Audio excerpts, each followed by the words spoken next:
Hello everyone, and welcome back to Little Nightmare.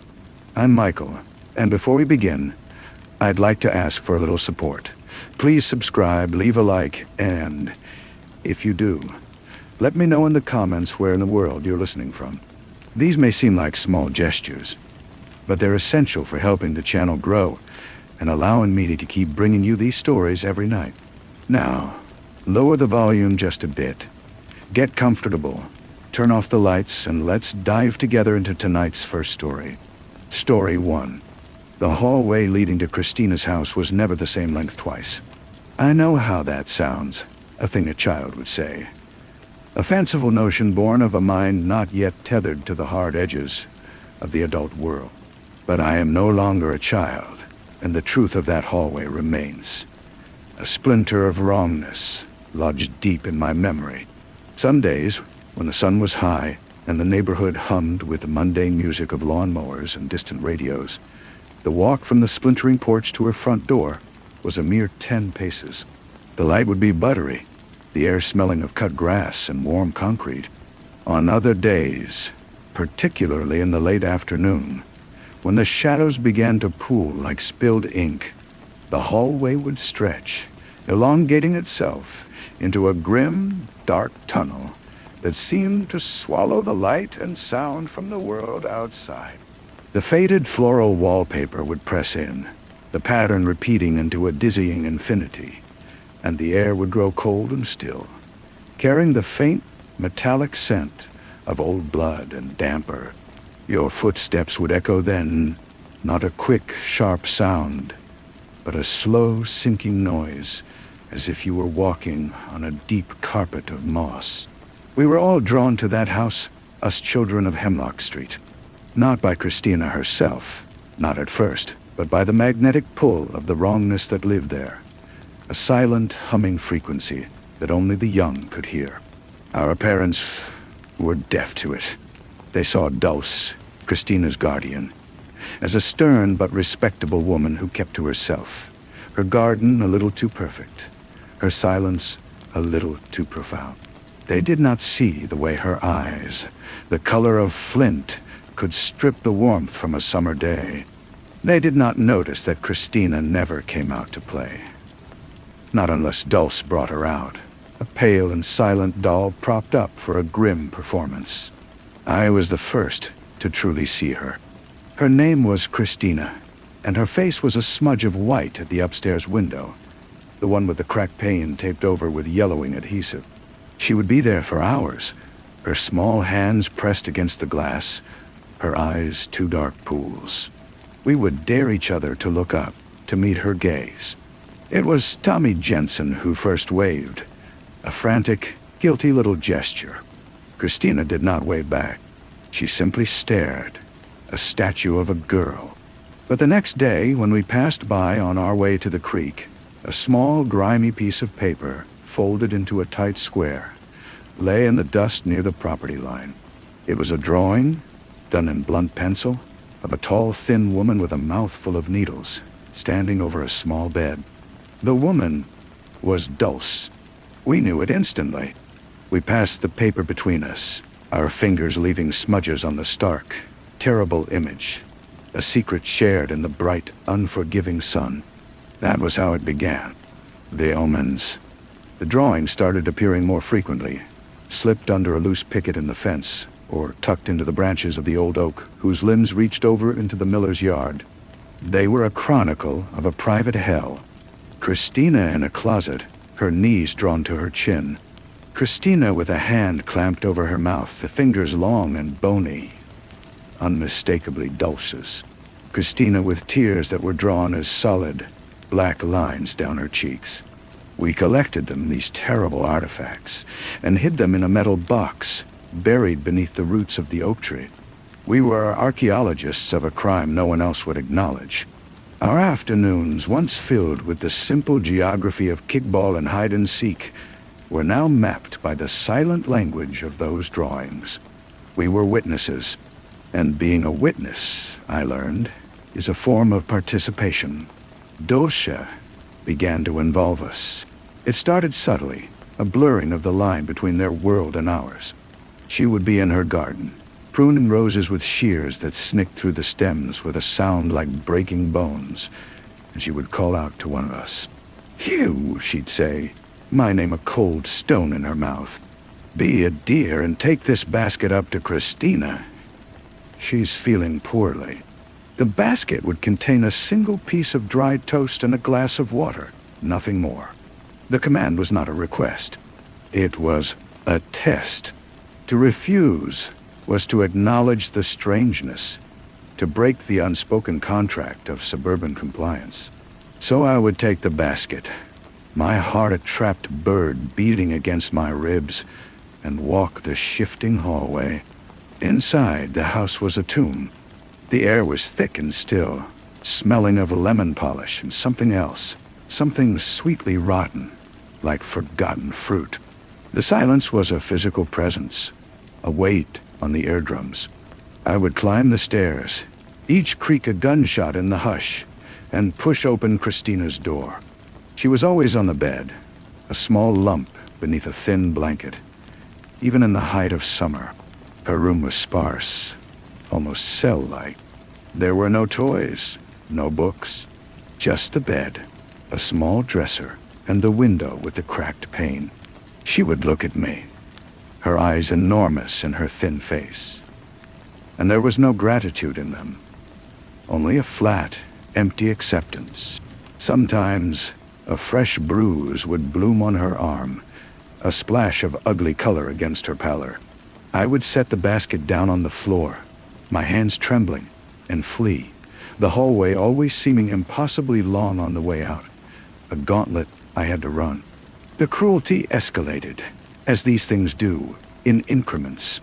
Dulce, a master of the slow psychological reveal, began to use us as instruments. She would have us play a game of statues in her backyard, and Christina would be made to stand perfectly still in the center while we circled her.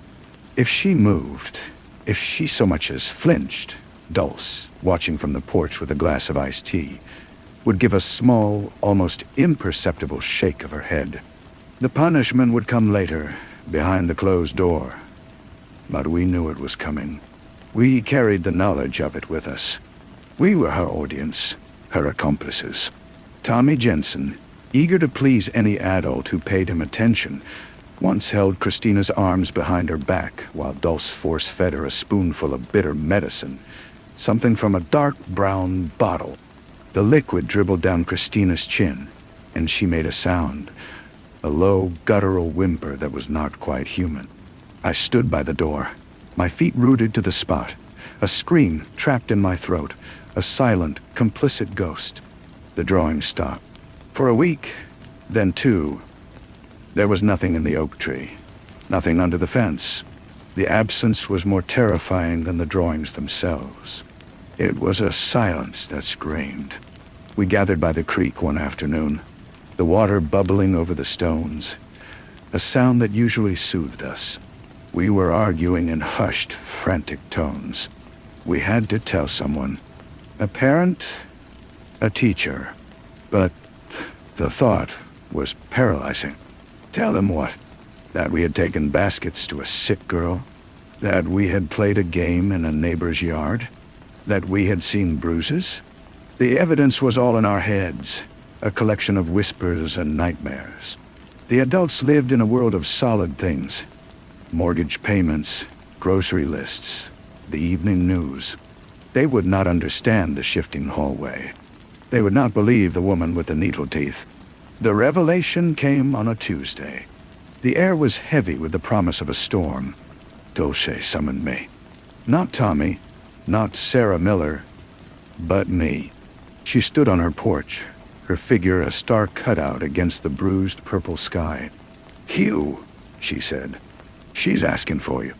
There was a strange light in her flinty eyes, a glint of perverse excitement. I wanted to run, to scream, to hide in my own house and never come out. But I followed her, my legs moving as if through deep water. The hallway that day was not just long. It was distorted, the walls seeming to curve inward, the ceiling pressing down. The floral patterns swirled and pulsed. The air was thick with the smell of ozone and that underlying coppery tang. Dulce led me not to Christina's room, but to a door at the end of the hall I had never seen open. It was a small door, narrower than the others, like the entrance to a closet. She produced a key from her apron pocket, a long iron thing, and unlocked it. "She's in here," Dulce whispered, and her breath smelled of cloves and decay. "She wanted you to see." She pushed the door open. The room beyond was not a room. It was a space between the walls, a cramped, dark cavity. And in the center of that darkness, suspended by strings tied to her wrists and ankles, was Christina. She was hanging, not quite touching the floor, her body limp. She was wearing a white nightgown that was stained and torn. But it was her face that I will carry with me to my grave. It was no longer the face of a child. The skin was stretched tight over the skull, the eyes sunken into deep, dark sockets. Her mouth was open in a silent, endless scream, and her teeth were small and sharp like a pike's. She was turning into something else, something that belonged to the dark, to the space between the walls, to Dulce. This was not abuse. This was a ritual, a slow, methodical unraveling of a human soul, a reshaping. Dulce was not just a cruel guardian.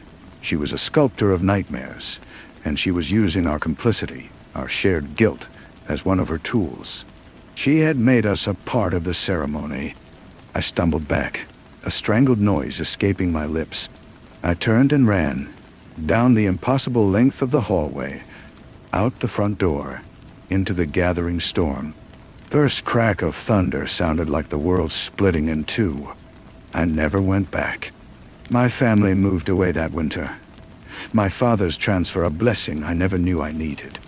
I heard, through the ghost of a rumor that reached us years later, that Dulce was gone. The house on Hemlock Street was empty.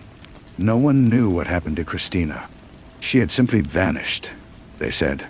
A tragic case. A runaway. But I know she is still there, in that space between the walls, in the shifting proportions of that terrible hallway. She is part of the house now, a permanent resident in its architecture of sorrow. And sometimes, in the deepest part of the night, when the wind is just right, I can feel the memory of that place pulling at me, a cold hook in my soul. I can smell the damp earth and the old blood. I can see her face, not as it was at the window, but as it was in that final darkness, a thing of teeth and silence. I am a grown man, with a grown man's life, but I have never been able to bury that metal box deep enough. The drawings are still there, under the roots of the old oak tree, and the hallway leading to Christina's house was never the same length twice. The years piled on, a sediment of normalcy. I built a life, a career, a marriage that was, for the most part, happy. I learned to mow my own lawn, to pay a mortgage, to fix a leaky faucet. I became an adult, adept at navigating the hard edges of the world. But the splinter of wrongness from Hemlock Street remained, a sliver of ice in the core of me that never melted. I avoided attics and crawl spaces.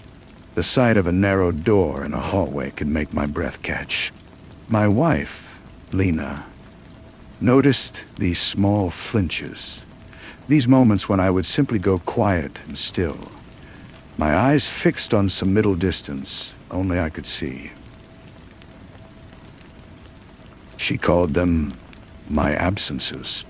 I never told her what filled them. Then the email came.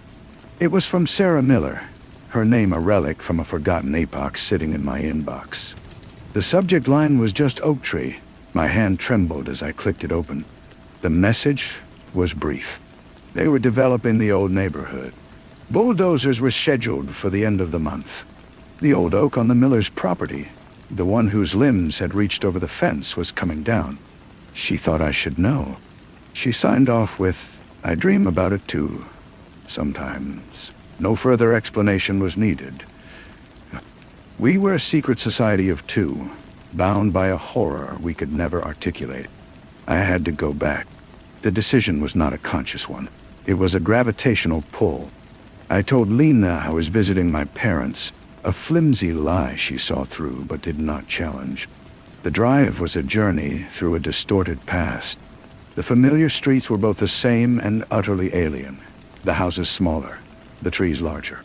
The air itself felt different, thinner, as if the atmosphere of my childhood had been siphoned away and replaced with something bland and inert.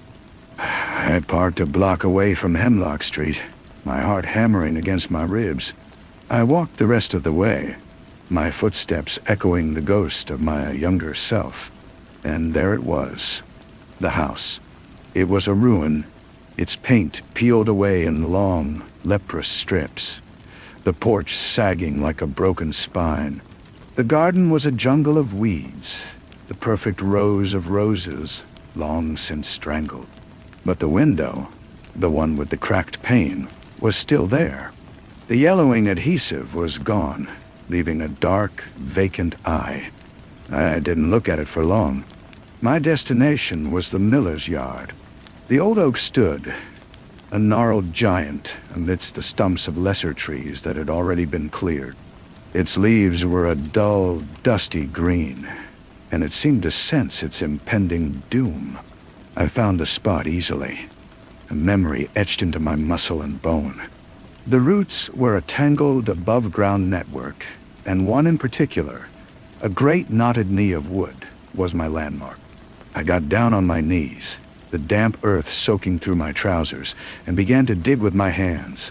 The soil was soft and loamy. I dug past worms and pill bugs, my fingers scraping against stone and root. And then I hit metal, the cold, unyielding surface of the box. It took some wriggling to work it free from the earth's grip. It was smaller than I remembered, rusted along the seams, but still intact. I sat back on my heels, the box heavy in my muddy hands.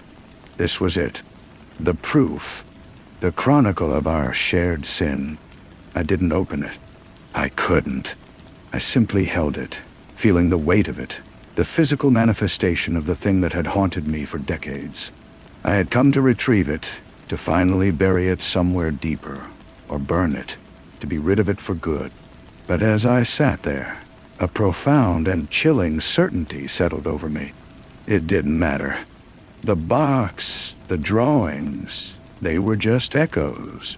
The source was still here. The house was not empty. It was waiting.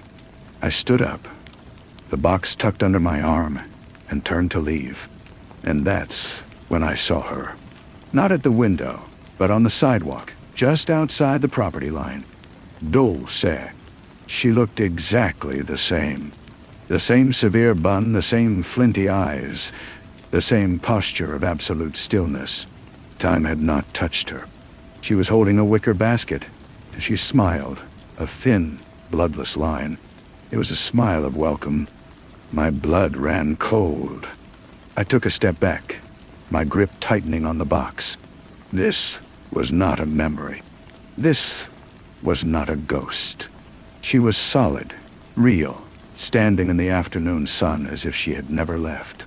"The hallway has been waiting, Hugh," she said, and her voice was exactly as I remembered, a dry rustle of leaves. "It knew you would come back to measure it one last time." I turned and ran. I ran like I had as a boy, blindly, desperately, my lungs burning. I didn't look back. I fumbled with my car keys, threw the box onto the passenger seat, and sped away. In the rearview mirror, I saw her still standing there, a fixed point in a receding world, her smile unwavering. I drove for hours, my mind a whirlwind of panic and disbelief. It was only when the sun had set and I was miles away, parked outside an anonymous motel, that I finally found the courage to look at the box. I pried the rusted lid open. The smell that wafted out was of damp earth and time. I reached inside and pulled out the sheaf of papers. They were the drawings, yes. Christina in the closet. Christina with a hand over her mouth. The woman with the needle teeth. But beneath them, at the very bottom of the box, was a new drawing, one I had never seen before. It was done in the same blunt pencil, but the lines were surer, darker, more desperate. It was a picture of a grown man, his face a mask of terror, digging at the roots of a tree. And in the background, standing just beyond the property line, was a tall woman with a basket, smiling. It was me. It was today. She had known. She had always known. The hallway had not just been a passage to her house.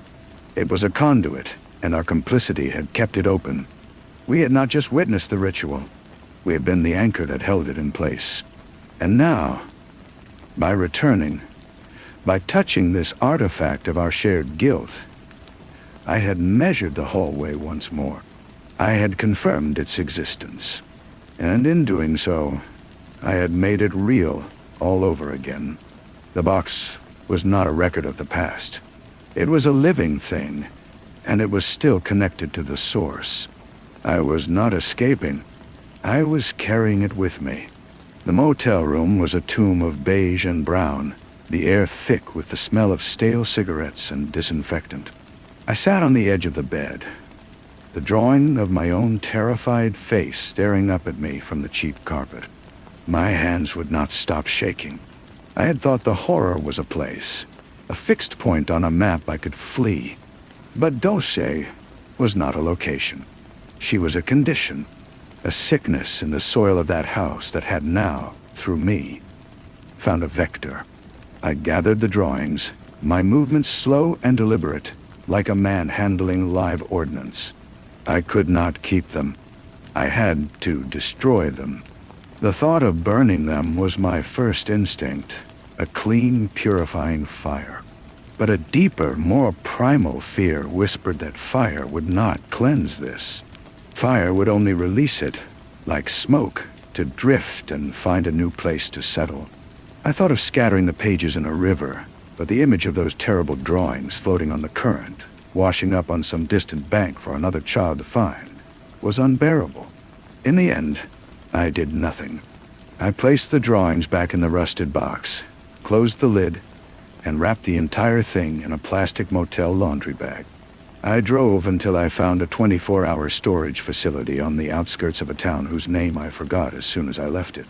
I rented the smallest unit available, a metal coffin smelling of dust and isolation.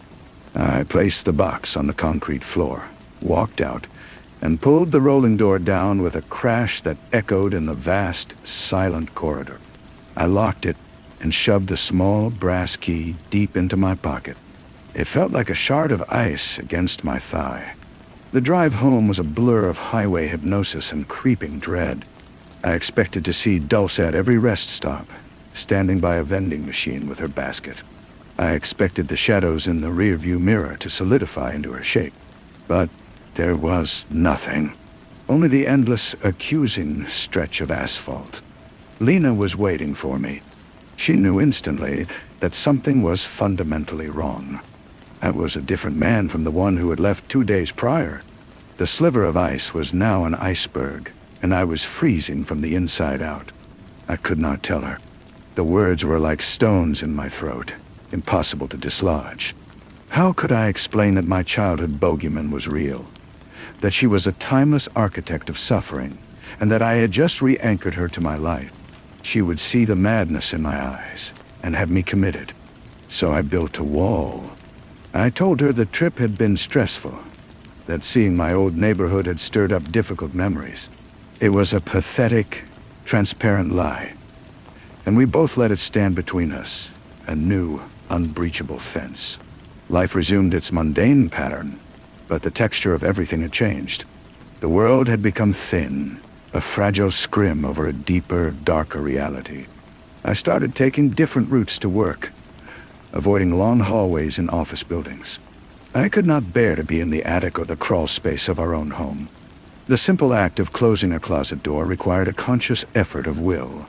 A week after my return, I was taking out the trash. The can was at the end of our driveway, a perfectly normal suburban ritual. As I lifted the lid, a smell hit me. A specific, ungodly combination of cloves and damp earth and that coppery, bloody tang. My stomach lurched. Lying on top of the black garbage bags was a small, grimy piece of paper, folded into a tight, familiar square. I did not want to touch it. My every nerve screamed at me to leave it, to slam the lid down and walk away. But I was compelled. My fingers, cold and numb, reached in and picked it up. I unfolded it slowly, there in the twilight at the end of my own driveway. It was a new drawing. The style was the same, but even more refined, more detailed in its horror. It showed a man lying in a bed, his wife sleeping peacefully beside him. But the man was not asleep. His eyes were wide open, staring at the bedroom door, which was slightly ajar. In the darkness of the hallway beyond, a tall, thin figure stood, one long, bony hand resting on the doorknob. The figure was not looking into the room. It was looking directly out of the paper at the viewer. At me. I crumpled the paper in my fist, my breath coming in short, ragged gasps. I looked up and down my quiet, tree-lined street. Nothing moved. No one was there. But she was. She had followed me home. The hallway was no longer on Hemlock Street. I had brought it with me. It was outside my door. It was in my house. And it was measuring itself, once again, to the dimensions of my life. The ritual was not over. It had simply changed venues. I turned in a slow circle, my heart a frantic drum against my ribs. The street was empty. The houses were dark and silent. But the feeling of being watched was so intense, it was a physical pressure. She was here. She had found where I lived. The drawing in my hand was not just a threat. It was a blueprint. I shoved the crumpled paper into my pocket and hurried back inside, locking the door and engaging the deadbolt with a click that felt woefully inadequate. Lena was reading on the couch. She looked up, her smile fading as she saw my face. "You? What's wrong?" "Nothing," I said, the word too sharp, too quick. "I just thought I saw a raccoon by the trash cans. Spooked me." She didn't believe me. I could see the doubt in her eyes, the worry that had been growing since my return. I went to the kitchen and poured a glass of water, my hand trembling so badly the water sloshed over the rim. The normalcy of the room, the clean counters, the humming refrigerator, the smell of the pasta we had for dinner, felt like a mockery.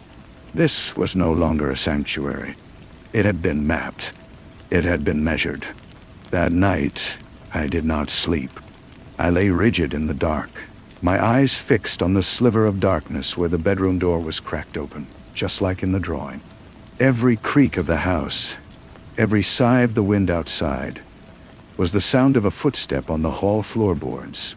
I saw her in every shifting shadow, her flinty eyes watching me from the gloom. Lena slept on, oblivious, and the chasm between our realities felt wider and deeper than the hallway on Hemlock Street. The next morning I called in sick to work.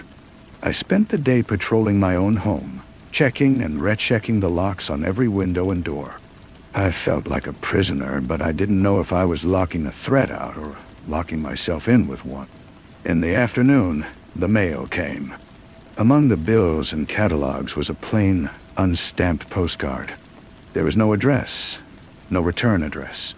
On the front was a photograph of an old, gnarled oak tree. On the back, in a spidery, familiar handwriting, were just 2 words: "Welcome home." I sank onto the bottom step of the staircase, the postcard feeling like a lead weight in my hand. This was not just harassment. This was a conversation. She was telling me she was here, that she was part of the fabric of my life now. The storage unit. The miles I had put between myself and that town. It was all meaningless. The connection was not in the box. It was in me. Days bled into a week. The dread was a constant, low hum in my blood. I jumped at every noise. I stopped eating. Sleep was a forgotten country. Lena tried to talk to me. Her voice gentle at first, then edged with frustration and fear. You have to tell me what's going on, Hugh. I can't help you if you don't talk to me. But how could I? The truth was a contagion. To speak it would be to pull her into the shifting hallway, to make her a character in Dulce's terrible story. I could not do that to her. So I remained silent, building the wall between us higher and thicker, until I could barely see her through the bricks of my own terror. The breaking point came on a Thursday. Lena was at the grocery store. I was in the living room, trying to read a newspaper, but the words swam in front of my eyes. The house was too quiet. The silence was the same as the one in Christina's house, a silence that screamed. And then I heard it, a faint, dry rustle, like old paper or dead leaves. It was coming from the upstairs hallway. I stood up, my body cold with a fear so absolute it was almost peaceful. This was it. The invitation had been delivered, and now the host was making her presence known. I walked to the foot of the stairs and looked out. The hallway at the top was dark, the door to the spare room slightly ajar. The rustling sound was a little louder now. It was the sound of a wicker basket brushing against a wall. I knew I should run. I should get in the car and drive and never stop. But I was so tired. Tired of running. Tired of fearing the dark in my own home. A grim, hopeless resolve settled over me. If this was the end of the hallway, then I would walk it. I took the first step, then the next. The stairs groaned under my weight. With each step, the air grew colder and thicker, carrying that faint, unmistakable scent of cloves and decay. The light from the downstairs windows seemed to recede, as if I were descending into the earth instead of climbing to the second floor. When I reached the top, the hallway stretched before me, longer and darker than it had any right to be. The door to the spare room was now far away, a distant rectangle of deeper black. And from that darkness, a small, thin voice echoed, a whisper that coiled around my heart and squeezed. "Hugh," it said, "you measured it. Now you have to walk it." It was Christina's voice, not the ghost of the girl she had been, but the preserved, spectral voice of the child from the closet. It was an echo that had traveled down the hallway of decades to find me here, in this corrupted version of my own home. My feet were leaden, rooted to the top step. The urge to flee was a screaming animal in my chest, but the command in her whisper was a stronger force, a hook set deep in my soul. I took one step into the hallway. The temperature dropped again.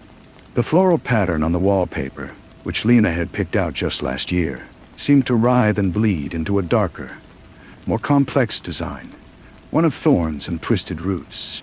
The rustling sound grew louder, more deliberate. It was the sound of someone moving, of a dress brushing against the wall, of a basket swinging gently with each step.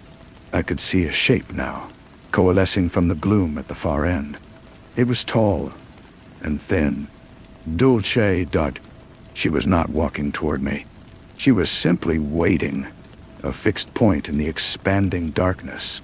The spare room door behind her was no longer a door, but an opening into a deeper, more profound blackness, a void that pulsed with a silent, hungry energy. "You left the door open, Hugh," the child's voice whispered, this time from right beside my ear. I flinched, but there was nothing there. "You opened it when you dug up the box. You opened it wider when you ran. Now it needs to be fed." I took another step, and then another. The hallway stretched, the wall seeming to breathe inward, the ceiling pressing down. The distance to Dulce did not change. I was walking on a treadmill, expending all my energy to remain in the same terrible place. The smell of cloves was overpowering, mixed with the metallic tang of old blood and the loamy scent of freshly turned earth. I looked down at my hands, expecting to see the dirt from the miller's yard still under my nails. Instead, I saw they were clean, but they were smaller. The cuffs of my jacket had receded, revealing the bony wrists of a child. A wave of vertigo washed over me. I was not a man walking down his own hallway. I was a boy, back in the only place that had ever truly terrified me. Dulce smiled her bloodless smile from the end of the hall. She raised a hand, not in a greeting, but in a summons. The darkness behind her swirled, and for a split second, I saw it. The woman with the needle teeth, her form flickering like a bad film projection, her mouth open in a silent, endless shriek. This was the ritual. It wasn't about Christina. It had never been about Christina. She was just the first course. This was about sustenance, about keeping a doorway open that should have been sealed shut. And our fear, mine and Sarah's, had been the offering that made it possible. Now, my returned fear, my adult terror, was a feast. I could go no further. My body refused. I fell to my knees on the hallway runner, which now felt like cold, damp soil. I squeezed my eyes shut, trying to block it out, to find the memory of my real house, of Lena, of the sun. "You can't stay here, Hugh." It was Sarah Miller's voice this time, a strained, adult voice filled with a lifetime of the same fear. It was a memory, or a phantom, or a piece of the hallway itself taunting me. "It drinks the fear. You have to let it go. Let it go." The words were a lifeline. It was the one thing I had never tried. I had fought it. I had run from it. I had buried it. But I had never, ever simply let it be. I had never stopped being afraid. I opened my eyes. I was still in the long, dark hallway. Dulce was still watching. But I made a choice. I stopped fighting the terror. I let it wash over me, a cold, acknowledging wave. I accepted its presence. I did not welcome it, but I ceased to resist it. I looked at Dulce in the swirling darkness and I said quietly, "I see you." The effect was instantaneous. The hallway snapped back into its normal dimensions with a sound like a cracking whip. Dante. The oppressive weight vanished. The smell of cloves faded, replaced by the faint scent of lemon polish from the cleaning Lena had done yesterday. I was on my knees in my own upstairs hallway. The spare room door was closed, and the afternoon sun was streaming through the window at the far end. I was drenched in sweat and trembling, but I was back. The silence was just silence. The air was just air. I heard the front door open and close downstairs. "You! I'm home," Lena called, her voice bright and real. I pushed myself to my feet, my legs weak. I looked down the hall. It was just a hall. For the first time in weeks, it was just a hall. I had not defeated it. I had not destroyed it. But I had, for now, taken away its food. I had broken the measurement. I walked to the stairs and saw Lena unpacking groceries in the foyer below. She looked up and saw me, and her smile was hesitant, but it was there. "I'm okay," I said, and for the first time, it was not a lie. The key to the storage unit was still a shard of ice in my pocket, and I knew the hallway was still there. In every shadow, in every quiet moment, waiting for a crack in my resolve. But it was no longer in charge. I had walked it, and I had walked back out. And that, for now, was enough. I went downstairs and helped Lena put the groceries away. My hands were steady. The simple, mundane task of placing a carton of milk in the refrigerator felt like a miracle. She watched me, her eyes searching my face for the man she knew. I met her gaze and tried to offer a piece of him back. Later that evening, as we sat on the couch, I knew I had to try. I couldn't tell her everything. The full truth was a poison I would not administer, but I could give her a fragment, a splinter of the story that was real enough to build a bridge across the chasm between us. I had a nightmare, I began, my voice low, when I was a kid, a recurring one. It was about a hallway in the house where I grew up. Going back there, it brought it all back. It felt so real, Lena. It felt like it had followed me home. She listened, her hand finding mine. She didn't interrupt, didn't tell me it was just a dream. She just held my hand and let me talk. I told her about the fear, the feeling of being watched, the irrational dread of closed doors. I did not mention Dulce. I did not mention the box or the drawings. I gave her the shadow, but not the thing casting it. It's been eating me alive, I confessed. I'm so sorry I shut you out. I was just so scared. She squeezed my hand. We can get through this, Hugh. We can talk to someone. You don't have to carry it alone. For the first time, I allowed myself to believe that might be true. The act of sharing even that small, sanitized part of the burden made the weight feel lighter. The house that night felt more like a home than it had in weeks. When we went to bed, I left the bedroom door open a few inches, a test. The darkness in the hall was just darkness. The next few days were a fragile piece. I slept in stretches. I ate. I talked to Lena. I even went back to work, though the long, fluorescent-lit corridors of the office building were an exercise in controlled breathing. I was managing. I was a man carefully holding a vase that had been shattered and glued back together, terrified of the slightest jolt. The jolt came on Saturday. Lena was gardening in the front yard, and I was taking a bag of old clothes to the donation bin in the grocery store parking lot. It was a normal errand under a normal blue sky. I swung the bag into the dark mouth of the bin and turned to go. That's when I saw her. She was across the parking lot, standing by a beat-up sedan. An old woman, her back to me, her posture stooped. She wore a faded floral dress, and her white hair was thin, pulled into a wispy bun. My breath hitched. It was just an old woman. There were 1,000 like her.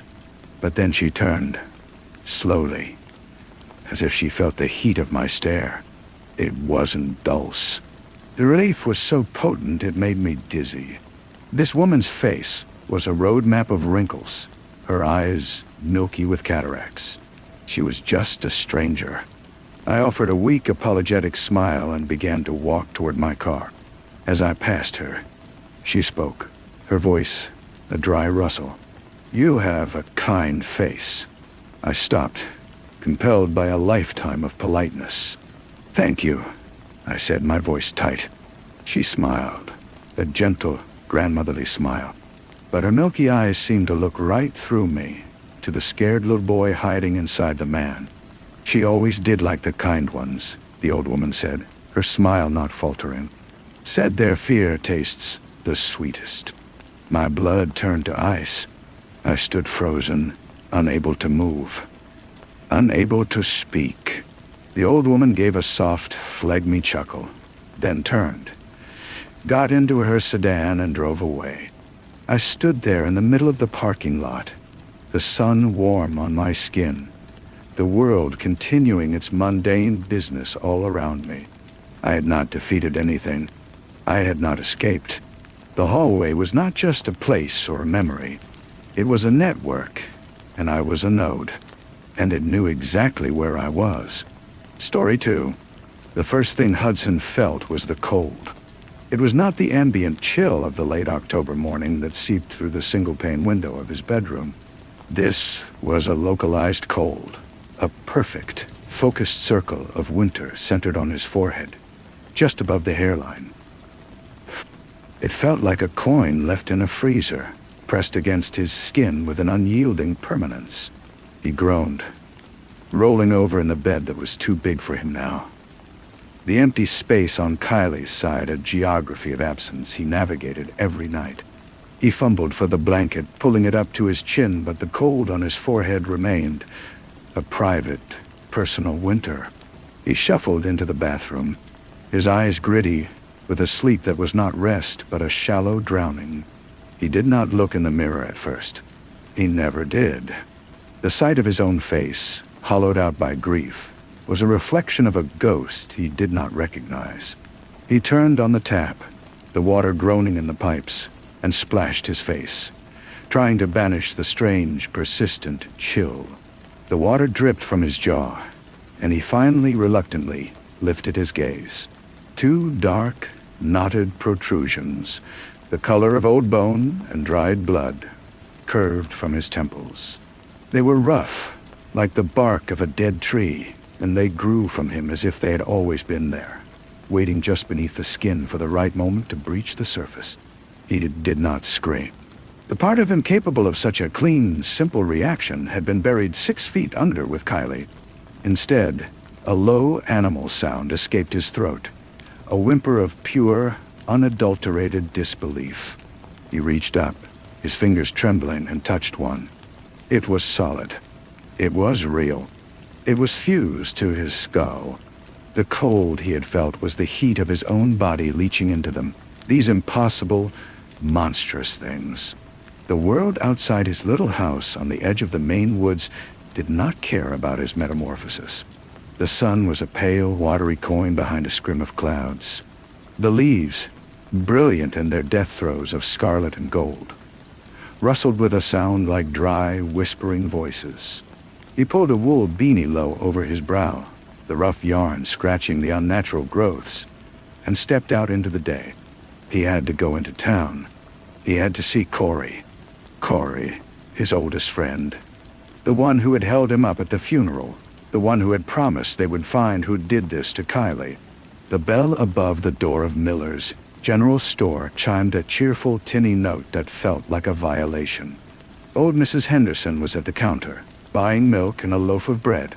She turned as Hudson entered, her face a road map of wrinkles. Her smile, a habitual, polite gesture, faltered. Her eyes, pale and milky with age, did not see the hat. They seemed to look right through it, to the things beneath. "Hudson, dear," she said, and her voice was a dry rustle. "I never told anyone this. Not even my Harold, God rest his soul. When our cat, Mittens, went missing back in '78, I told everyone he must have run off. But I saw him. He'd gotten tangled in the old rope swing down by the creek. I could have cut him loose. He was still mewling. But it was raining, and I was wearing my new shoes. She blinked, her mouth hanging open. A single tear traced a path through the powder on her cheek. She looked confused, horrified, as if the words had been pulled from a deep, locked box inside her. She gathered her groceries without another word and hurried out, the door swinging shut behind her. Hudson stood frozen, the cold from the horn seeming to spread through his veins. He understood then. It wasn't just a curse. It was an invitation. Compulsion. The horns were a lightning rod for the secrets people buried in the dark soil of their hearts. He found Corey in the back, stocking shelves with cans of soup. Corey was broad-shouldered and solid, an anchor in the storm of Hudson's life. He turned, an easy smile on his face that immediately dissolved into a mask of concern. "Hud, you look like hell. Didn't you sleep?" Corey asked, stepping closer. Hudson flinched back. "Don't." Corey's brow furrowed. "What's wrong? Talk to me." And then Corey's gaze shifted. It wasn't that he saw the horns, not exactly. It was as if a veil had been lifted behind his eyes. His expression slackened.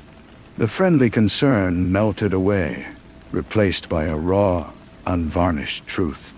"I was jealous of you," Corey said, his voice flat, devoid of its usual warmth. "I was always jealous. You had Kylie. You had a life that wasn't just this town. I hated how she looked at you. I used to think about what it would be like if you were just gone."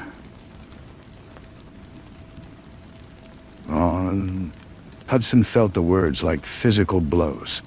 "Corey, stop." But Corey couldn't stop. The truth was a flood, and the horns were the broken levee. The night she died, you were supposed to be the one driving to the store for her ice cream. She called me. She asked if I could pick some up since I was already out. I was at the bar. I'd had 2 beers, maybe 3. I told her I was at home. I told her I was at home. If I had just told the truth, she wouldn't have been on that road. It's my fault. The air left Hudson's lungs. The world tilted. The foundation of his grief, which he had thought was built on the random cruelty of a hit and run, cracked and splintered. It wasn't random. It was a cascade of small, cowardly choices. The horns throbbed with a dull, cold ache against his scalp. He stumbled out of the store, Corey's confession echoing in the hollow of his skull. He walked through the town, a ghost among the living, and everywhere he went, the truth bloomed like a poisonous fungus. The town mechanic, a deacon at the local church, looked at him and whispered, his eyes wide with terror, "I skim a little from the collection plate every week. For the track. I have a problem."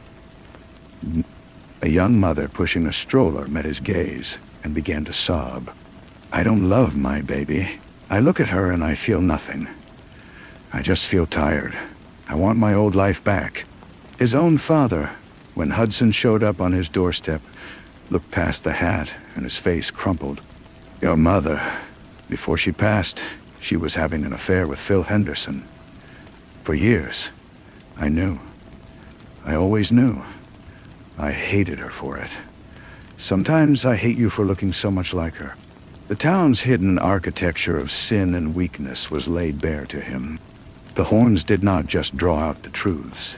They amplified them, turned quiet regrets into screaming confessions, minor shames into soul-crushing admissions. He was a walking wound, and his presence infected everyone with a brutal, unforgiving honesty. He saw the fear in their eyes, the revulsion, the dawning horror at what they themselves had just revealed. He was becoming a monster, but he was turning them into monsters, too. He ended up at the creek where Kylie's car had been found, swerved off the road and into the black, grasping water. The police said it was an accident. An animal, maybe. Slick leaves. Now he knew it was a chain of lies.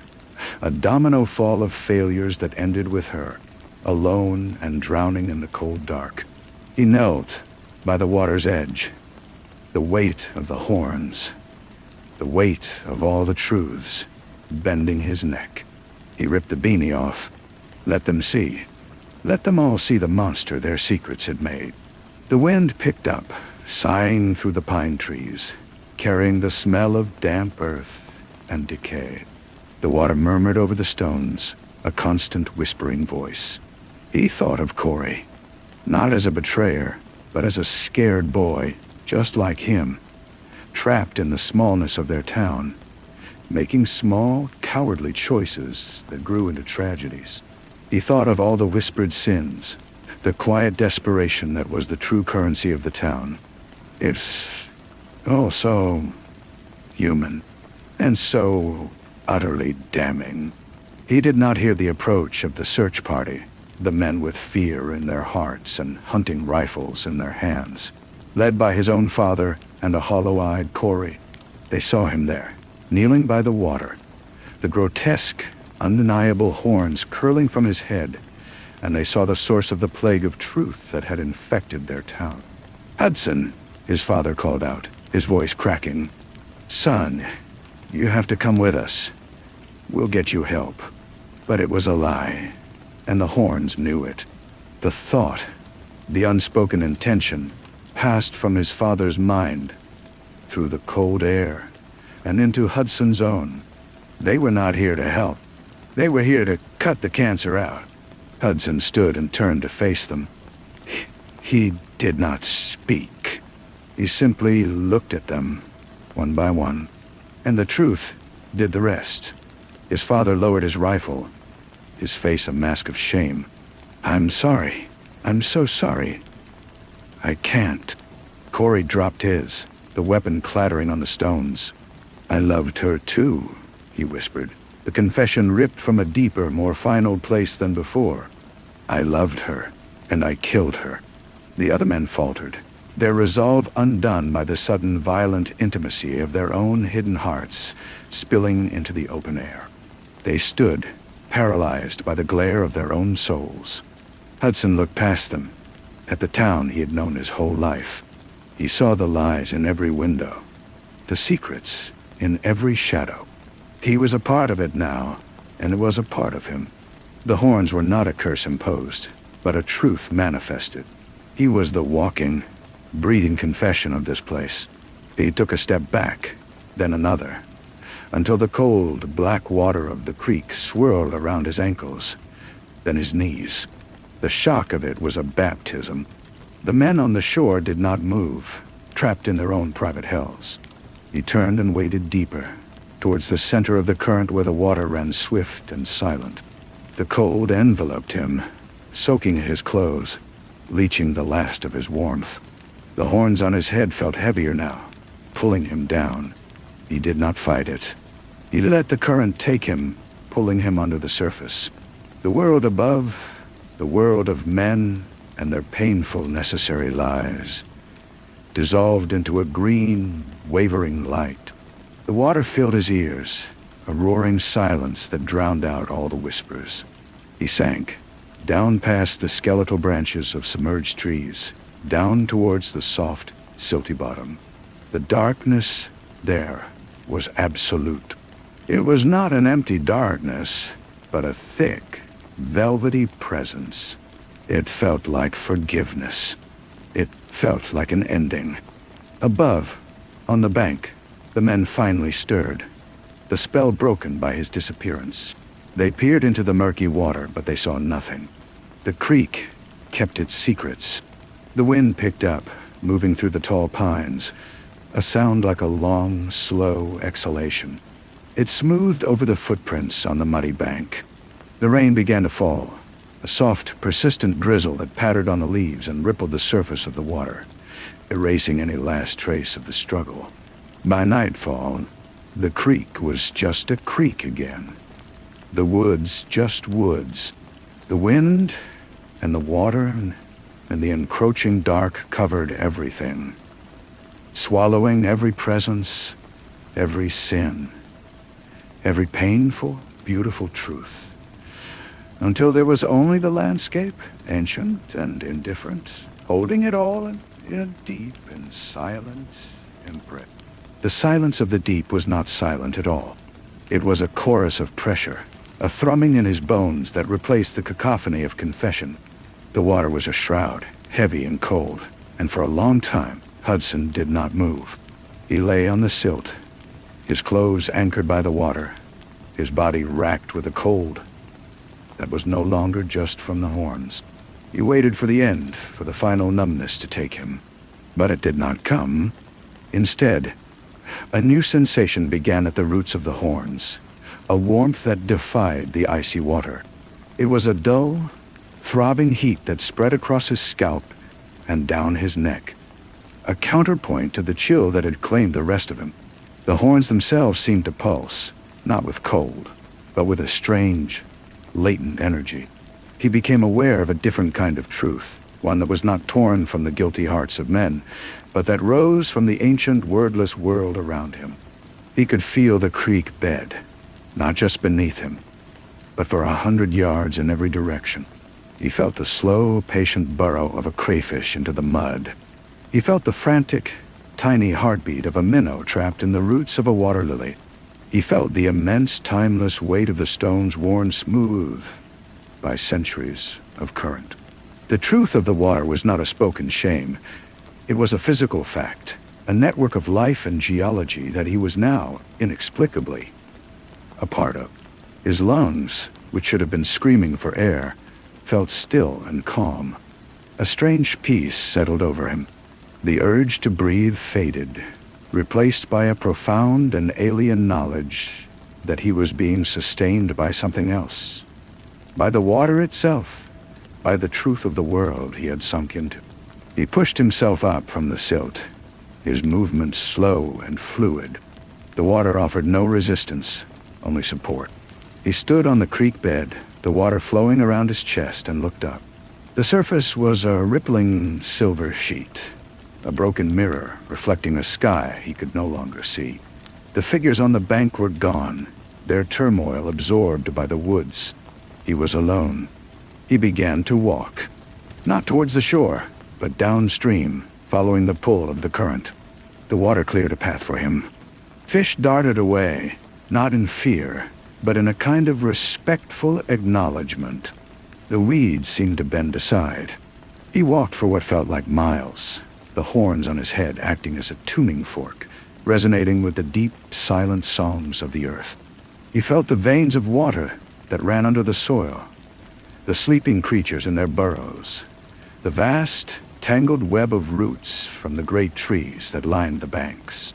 He did not emerge from the water that day, or the next. He became a creature of the in-between places, the creeks and the rivers that fed the great Penobscot. The horns, once a mark of his monstrosity, were now his connection to a wider, truer world. He learned that he could draw out more than just human guilt. He could feel the history in a stone, the memory of a drought in an old tree's rings, the simple, pure intention of a hunting fox. People began to speak of a spirit in the water, a wendigo of the wetlands, a ghost that could show you your soul. Sometimes, a lone hiker would see a figure standing waist-deep in the mist of a dawn river, and would feel a sudden, overwhelming urge to confess a long-held secret to the silent air before fleeing in terror. But Hudson was no longer listening for their petty sins. He was listening to the older, slower stories, the truths that did not need words. He had not drowned in the creek. He had been remade by it. The man was gone, and what remained was something else. Something that belonged not to the town, but to the deep, quiet truth of the land itself. The seasons turned as they always did. Winter locked the rivers in ice, and for a time, the world above was hushed. Hudson felt the great silence of the freeze, a deep and profound sleep that settled over the land. He did not hibernate, but his consciousness slowed, merging with the dormant life under the ice. The horns, now encased in a shell of frozen water, hummed with a low, patient frequency. He could feel the weight of the snow on the earth above, the slow, grinding pressure of the ice, the few creatures that moved in the underworld of roots and burrows. It was a different kind of truth, stark and stripped bare, and he understood it perfectly. When the thaw came, it was a roaring in his blood. The ice cracked with sounds like gunshots, and the water, freed, rushed with a new, violent energy. He moved with it, a shadow in the meltwater, carried downstream towards wider, deeper rivers. The human world continued on its frantic, noisy way, but it felt distant to him now, a flickering echo on the periphery of his awareness. He passed under a bridge where teenagers drank beer and laughed, their voices sharp and temporary. One of them, a boy with a sullen mouth, looked down and saw a dark shape in the water. He felt a sudden, inexplicable surge of remorse for the dog he'd hit with his car and left by the road. He didn't shout or point. He just went quiet, the laughter dying in his throat. Hudson felt the boy's shame, a quick, hot spark that was extinguished almost instantly by the river's cold, relentless flow. It was a small thing, a pebble dropped into a deep well. He was following a new pull now, a subtle tension in the current that felt like a summons. It led him away from the main channel, up a smaller, choked tributary that smelled of peat and decay. The water was dark as tea here, stained by the tannins of 1,000 fallen leaves. The trees formed a dense canopy overhead, letting in only slivers of light. This was a forgotten place, older than the town, older than the memories of the people who lived there. And there, in the center of a black water pool, he found her. She was not like him. Not exactly.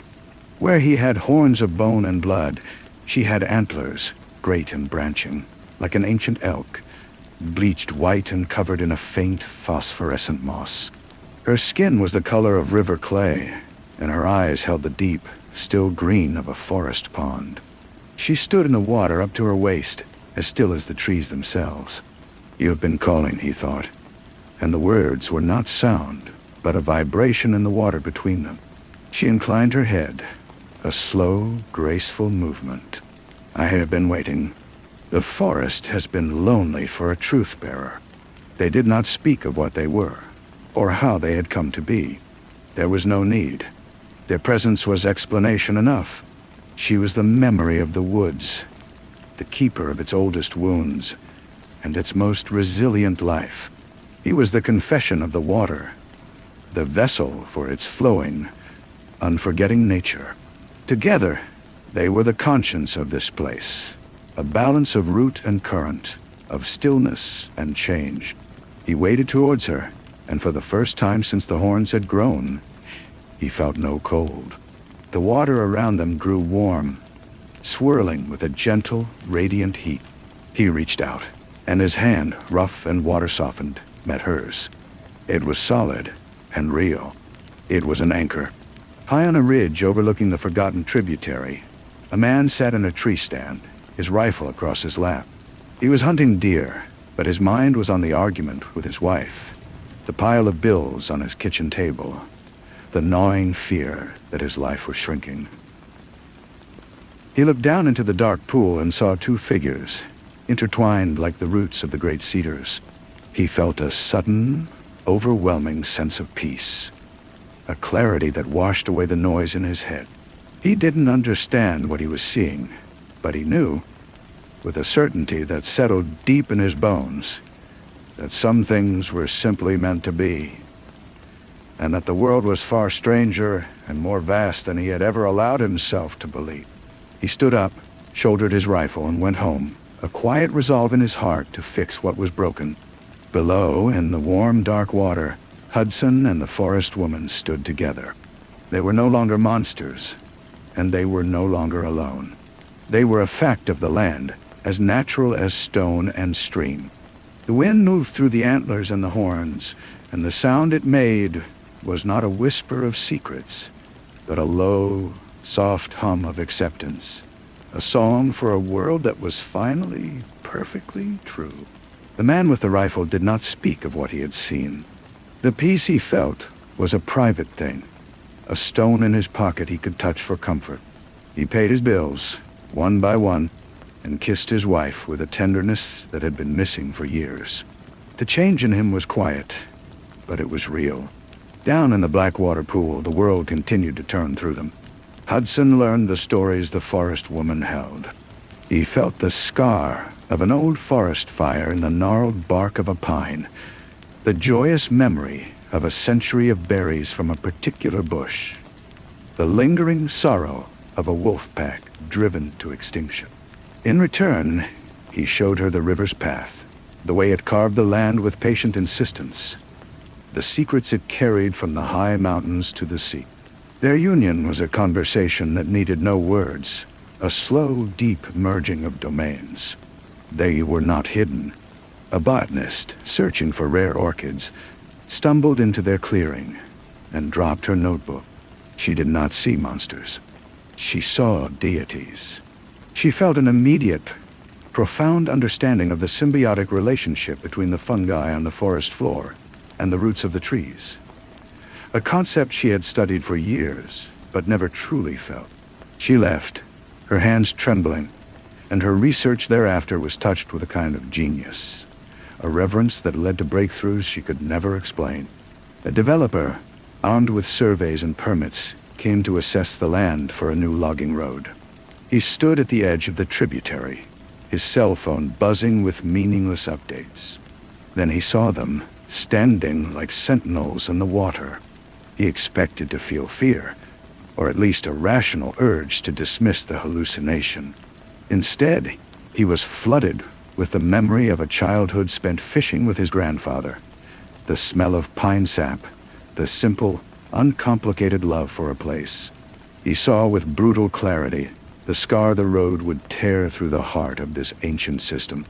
He canceled the project the next day, citing unsound terrain. The town, meanwhile, tried to heal. The plague of truth had left scars, but it had also cleansed. Marriages ended, but new, more honest ones began. Apologies were made. Debts were repaid. Corey moved away, the weight of his confession a burden he chose to carry alone.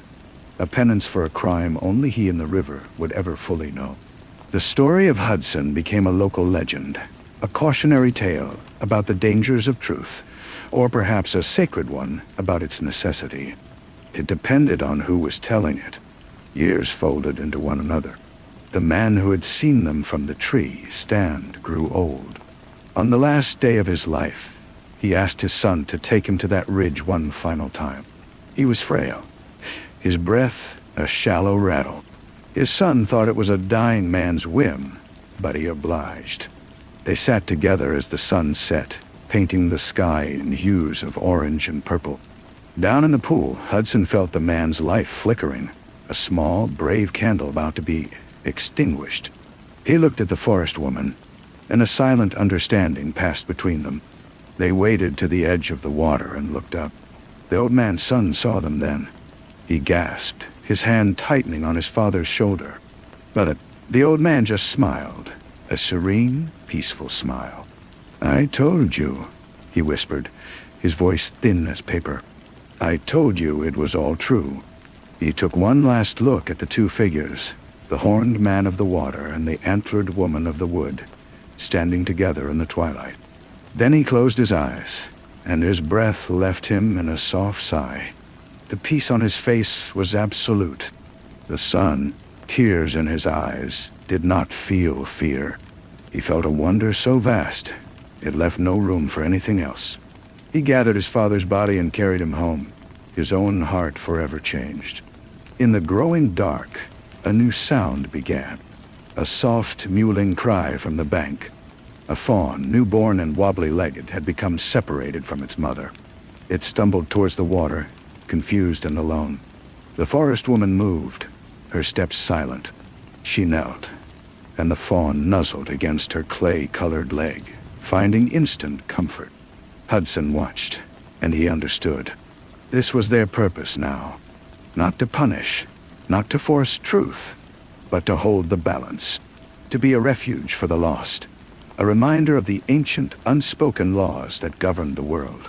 The horns on his head and the antlers on hers were not curses, but crowns of office. They were the keepers of the deep, quiet truths, the ones that sustained life itself. And as the first stars appeared in the sky, reflected in the still black water, they stood together, eternal and unwavering, a part of the land forever. The fawn's mother emerged from the shadows of the pines, her eyes wide but unafraid. She approached the forest woman and nudged her offspring, then bowed her head once, a deep instinctual gesture of gratitude, before leading the fawn back into the thicket. The circle of that small life was complete. Hudson felt the shift not as an event, but as a settling. The last piece of a long puzzle had clicked into place. He was no longer a refugee in this world. He was a steward. The forest woman turned to him, and in the deep green of her eyes, he saw the same understanding. Their territory was not defined by miles, but by connection. They were tied to every life that sought solace here, to every secret the land chose to keep. Generations passed. The town's memory of the horned man faded into myth, a story told to children to encourage honesty or to warn against it. The developer's son, now an old man himself, became a fierce protector of the wilderness, founding a land trust that kept the developers at bay for decades. He never spoke of what his father had seen, but he always fought with the conviction of someone who knew a sacred thing was at stake. The botanist's papers, filled with her inspired, reverent research, became foundational texts. Students studied them, unaware that her genius had been sparked by a vision in a black water pool. The truth of their existence was woven into the world, not through fear or revelation, but through quiet, persistent influence. Hudson and the forest woman, whose name he now knew as a feeling. Amla, which was the sound of rain on leaves and the taste of cold spring water. became as constant as the seasons. Their forms began to change, not with age, but with the life they protected. Moss crept more thickly over Amla's antlers, sometimes blooming with tiny star-shaped white flowers. Hudson's horns became streaked with mineral deposits from the water, taking on the appearance of stone and riverbed. They learned to speak to the land in its own language. When a blight threatened the hemlocks, Amla showed the trees how to share their strength, sending nutrients through the fungal networks in the soil. When a drought threatened the river, Hudson guided the deepest groundwater to rise, seeping into the banks to sustain the roots of the thirsty willows. They were a single entity, a confluence. On still afternoons, a hiker might feel an overwhelming sense of being watched, not by a predator, but by a profound and gentle presence. A painter trying to capture the light on the river might suddenly find his brush moving with an uncanny skill, as if guided by an unseen hand, the water on the canvas looking more alive than the water in the world. One evening, a young woman came to the ridge. She was the great-granddaughter of the hunter who had died in peace. She carried a small, sealed box. Inside were the ashes of her father. She had no specific instructions, only a family story about a place that felt like truth. She stood for a long time, looking down at the dark, still pool. She felt a presence, old and kind, and immense. She didn't see anyone, but she knew she was not alone. She opened the box and let the ashes fall. They drifted on the breeze, a gray veil against the green, and settled on the water and the earth below. It was not an end, but a return. The land accepted the offering without a sound. Hudson felt the man's essence, a good and simple soul, merge with the soil, a new memory for the forest to hold. Amla felt it too, a gentle weight added to the countless others she safeguarded.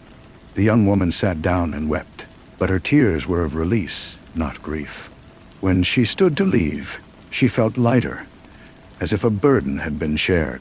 As the moon rose, its silver path cutting across the black water, Hudson and Amla stood together in the center of the pool. They were no longer separate from the landscape, but its very heart. The wind sang through moss and stone, a lullaby for the sleeping world. They would be here for all the tomorrows, holding the deep, quiet truth until the rivers ran dry and the mountains crumbled to dust. And even then, they would be part of whatever came next. The river never forgot its own. In the deepest part of the channel, where the current ran slow and the silt was soft, Hudson could sometimes feel the ghost of Corey's guilt, a smooth, dark stone worn down by the relentless flow of years. He did not pull it up. He let it lie, a part of the river's bed, a lesson in the weight of a single human choice.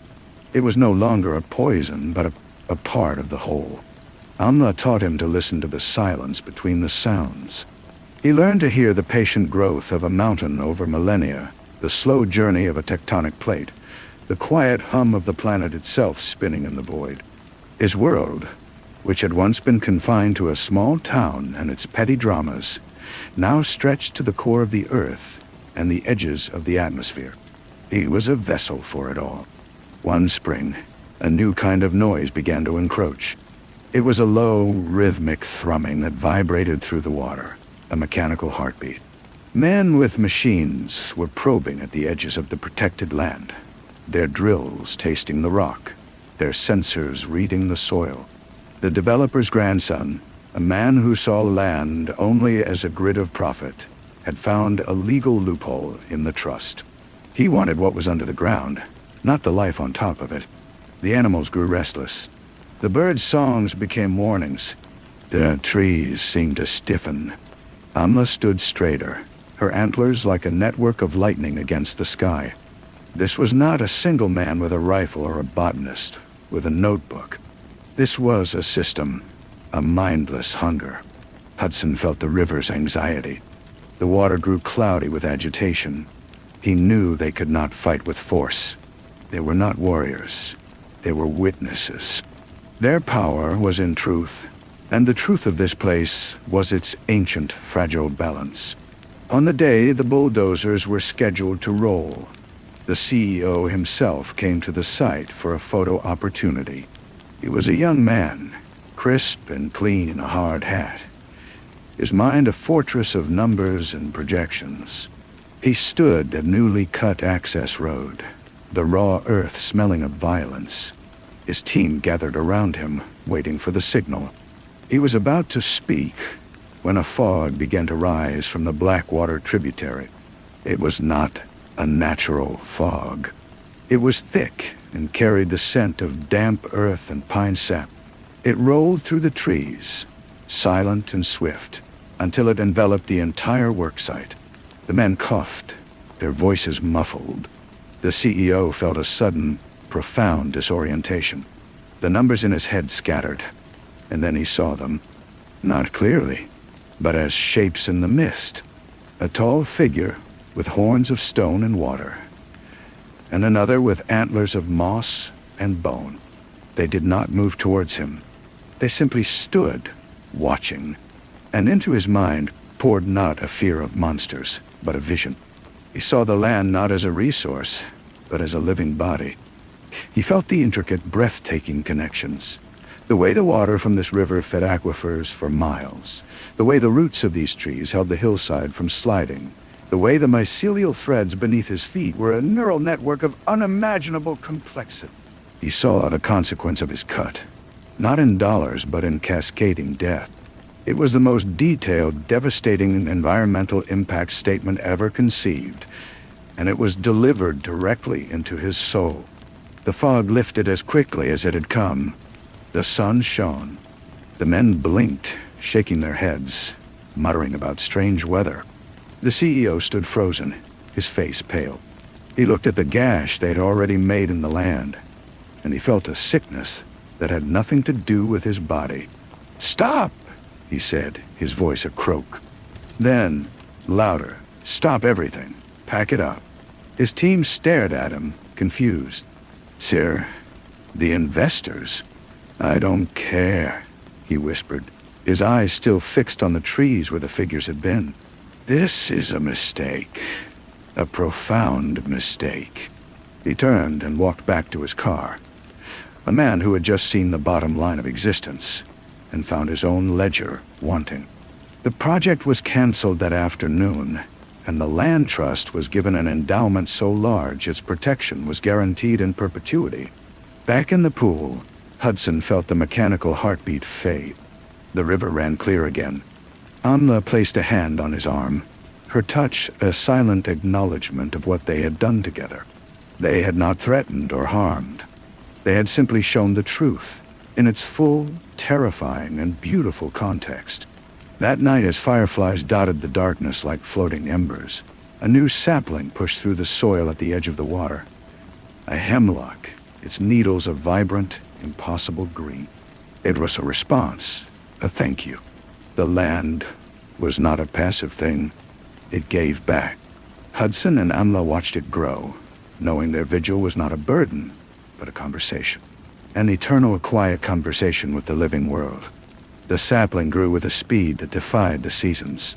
Within a year, it was a young tree, its branches outstretched as if in blessing over the pool. It became a marker, a place where the presence of the keepers was strongest. People drawn to the land for reasons they couldn't explain would often find themselves sitting at its base, their troubles seeming to leach away into the soil, their minds growing quiet. Hudson and Amla continued their work, their existence a slow, patient rhythm. They guided a lost hiker back to a trail with a sudden, inexplicable shift in the wind. They showed a grieving widow a rare, 5-petaled flower that bloomed only in that one spot. A silent message that her husband's love was not gone, only changed. They were the weavers of small, perfect moments of grace. The CEO, whose name was Alistair, never spoke of the vision in the fog. He became a different kind of man, liquidating his holdings and funneling his fortune into conservation projects across the globe. He was often seen walking in the woods, not with a phone, but with a field guide, slowly learning the names of the things he had once sought to commodify. He never went back to the Blackwater pool, but he felt its approval in the growth of every tree he helped save. One winter, the coldest in living memory, the river began to freeze. It started at the edges, a thin, brittle skin of ice, but it crept inward day by day. Hudson felt the water growing sluggish, the life within it retreating into the mud. The silence was profound, broken only by the groan of contracting trees. Amla's steps on the bank were muffled by a thick layer of snow, and the moss on her antlers was rimed with frost. The deep cold was a threat of a different kind. It was not malice, but indifference, a force of nature so vast that even their combined powers seemed small against it. They stood together in the center of the pool as the ice formed around them, a perfect, clear pane that sealed them in. The world above was white and still. Hudson felt a fear he had not known in decades, a primal dread of being trapped, of the water solidifying around him forever. But Amla was calm. She pressed her forehead to his, and he felt her consciousness expand, reaching down through the roots of the sleeping forest, tapping into the deep geothermal warmth that slumbered in the rock below. It was a faint pulse, but it was constant. She showed him how to focus, to draw that subtle heat upward. They stood for days, motionless, their will a conduit for the earth's own heart. Hudson poured the river's patience into the effort, the memory of 1,000,000 years of flow. Slowly, imperceptibly at first, the ice directly above them began to thin. A circle of open water remained, steaming gently in the frigid air, a breathing hole for the river, and a testament to their vigil. A fox, desperate and starving, found the open water and drank. A flock of winter birds used it as a refuge, their small lives huddled around the circle of warmth, a tiny ecosystem sustained by focused will. Hudson looked at the creatures depending on them and understood this was their most important task. They were a bulwark not against man, but against the void. They were the keepers of life itself. When the thaw finally came, the ice broke apart with a sound like 1,000 bells. The river ran high and fast, swollen with meltwater, and the released energy was a joyous torrent. The sapling by the bank, now a sturdy young tree, was the first to bud, its new green tips a defiant celebration. As the world warmed, Hudson noticed a change in himself. His form, once so clearly defined as a man of water and horn, was becoming more fluid. He could feel the pull of the river for miles, every tributary and stream, an extension of his being. Amla, too, was less a woman and more the essence of the wood. When the wind blew, it seemed to pass through her. They were not fading. They were merging. Their love story was becoming a geography. The Blackwater pool was their heart, the ridge their shoulders, the spreading forest their thoughts. The legend of the horned man and the antlered woman was slowly forgotten, replaced by the simple, unshakable knowledge that this particular piece of land was sacred. It was a place that felt alive. And it was. Story 3. The line between the dream and the waking world was a river of silt, and I was forever wading through it. In the dream, there was always a candle, not a real one. Not the precious, guttering stubs we hoarded, but a perfect, unwavering flame at the end of a long, dark hall. It was the idea of a candle, a promise of light that did not flicker in the unseen drafts of that dead place. I would reach for it, my fingers inches from the heatless glow, and then the coughing would start. Not mine, his, Bobby's, and the river would recede, leaving me stranded on the cold, hard shore of another ashen morning. I opened my eyes to the gray, not the gray of dawn, but the perpetual gray of a world scrubbed of its color. The sky was the color of a dead television screen. The ground was a fine, choking powder of the same hue. Even the air tasted gray, a gritty ash that coated the tongue and stuck in the throat. I lay still for a moment, listening. The only sounds were the soft, ragged rhythm of Bobby's breathing beside me, and the wind, a constant, low moan as it swept across the plains of nothing, stirring the ghosts of topsoil. We were in the husk of a gas station, the windows long ago blown out, the shelves picked cleaner than bones. Bobby was curled against me, a small knot of warmth in the immense cold. He was 7, but his face in sleep was older, etched with a fatigue no child should know. I watched the flutter of a pulse in his thin neck, a frantic, captive bird. That heartbeat was the only clock I owned, the only rhythm left in the static of ended days. We walked. That was the verb of our existence. We walked. Our boots, wrapped in rags to stifle the sound, made soft, shushing noises through the ash. It felt like a silent, malevolent snow, dusting our shoulders and the hood of my coat. I held Bobby's hand, his small fingers locked in mine. The world was a negative of itself. The skeletons of trees stood like black nerves against the sky. The husks of cars were fossilized beetles on a frozen river of highway. We were the only things that moved, two slow, deliberate stains on the monochrome. "Papa!" Bobby's voice was a hoarse whisper. "Is there more ash today?" "It only seems that way," I said, my own voice a rusted hinge. "The wind is just blowing it around. It's the same amount of ash as yesterday." This was a lie I told him often. A lie of consistency. A lie of limits. The truth was, the ash was endless. It fell from a sky that had forgotten the sun, sifted down from some great wounded lung in the atmosphere. We had a map, but it was a fantasy. A child's drawing of a world that no longer was. We were heading south towards the coast, towards a whispered rumor of a place where the air was clear and the water was not poison. A place where life might still be green. It was a catechism we recited to each other in the dark. There is a place. We are going there. The days were a collection of small, desperate rituals. The lighting of the nightly candle, a tiny defiance against the encroaching dark that was so much more than an absence of light. The careful division of a strip of leathery dried meat. The sipping of metallic water from our canteens. The checking of the little pistol I carried, its weight, a cold, solid secret in my pocket. 2 bullets left, one for a miracle, one for the end of hope.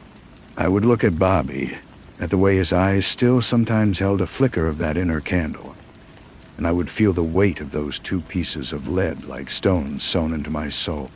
We saw others sometimes, shapes in the gray. Most were like us, ghosts drifting with their eyes fixed on some distant, invisible point. We avoided them. Contact was a danger. Could be a death sentence. A plea for help could be a trap. Once, we passed a man sitting against the wheel of a truck, his head bowed as if in prayer. He did not look up as we passed. He was dead, his skin already merging with the dust that covered him. Further on, we found the remains of his family in the truck's bed. Just bones and rags. I pulled Bobby away before he could see, but his small hand tightened in mine. He had seen. The worst were not the dead, but the desperate. We heard them at night, their cries carried on the wind, sounds that were less than human, the raw noise of a spirit breaking.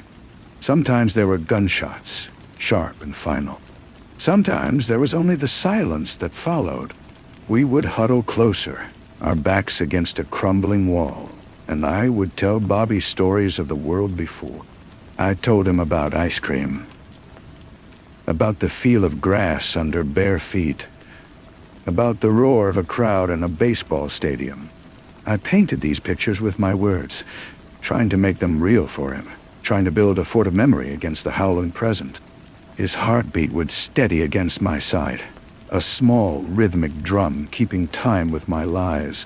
One afternoon, we found a house that was mostly whole. Its roof was sagging, and the front door hung open like a slack jaw, but the walls stood. We entered with the caution of animals, the floorboards groaning under our weight. Inside, the ash was thinner, layered over the artifacts of a vanished life. A sofa, its fabric blooming with mold. A picture frame on the wall, the photograph within bleached to a pale brown smudge. In the kitchen, the cabinets were bare, picked clean by 100 hands before ours. But in a small bedroom upstairs, tucked in the back of a closet, we found a miracle. A single unopened can of peaches. The label was faded, but the picture of the golden fruit was still visible. Bobby's eyes widened, a genuine, untainted joy breaking through the grime on his face. It was the first real food we had seen in weeks. That night, in the skeletal remains of the dining room, we feasted. I used my knife to pry open the can, the sound a shocking rip in the silence. The smell that wafted out was so sweet, so impossibly vibrant, it made my eyes water. We drank the syrup first, a liquid gold that burned with a forgotten sweetness on our tongues. Then we shared the slices, their soft, yielding flesh, a texture from a dream. For a few minutes, we were not survivors in a dead world. We were a father and a son, having a treat after dinner. The candle flame between us seemed to burn brighter, reflecting in the sheen of syrup on Bobby's chin. That was when we heard the footsteps on the porch. They were heavy, deliberate. Not the shuffling gait of a starved wanderer, but the confident tread of someone who still had strength. I blew out the candle instantly, plunging us into a blackness so complete it felt solid. I pulled Bobby to the floor, behind the overturned table, my hand clamped over his mouth. His small body was rigid with fear. The front door creaked open wider. The footsteps entered the house. They paused in the living room, then moved into the kitchen. We heard the clatter of a can being kicked. Then, silence. The man was listening. I could feel him listening, his presence a cold spot in the house, a vacuum that sucked all the sound and warmth from the air. He called out. His voice was gravelly, stripped of any music. I know you're in here. I can smell you. I can smell the sugar on you. Listen. Yes. Bobby trembled against me. I tightened my grip, my own heart hammering against my ribs, a wild, panicked counterpoint to his. The footsteps moved toward the dining room. I could see his shape now, a deeper blackness in the doorway, a shadow that had learned to walk. He was big. I could tell by the way he filled the space. Just the boy, the man said, his voice dropping to a conspiratorial whisper. You can keep your can. Just give me the boy. A man gets lonely.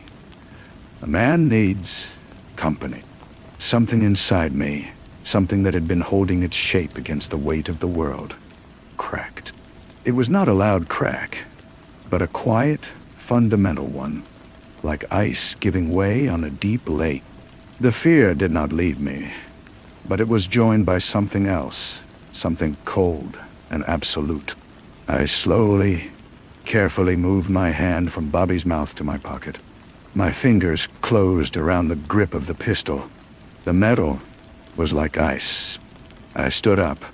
The man saw the movement and chuckled, a dry, rattling sound. There you are. See? Reasonable. I did not speak. I raised the pistol. The room was too dark to aim, but I pointed it at the center of his shadow. He took a step forward.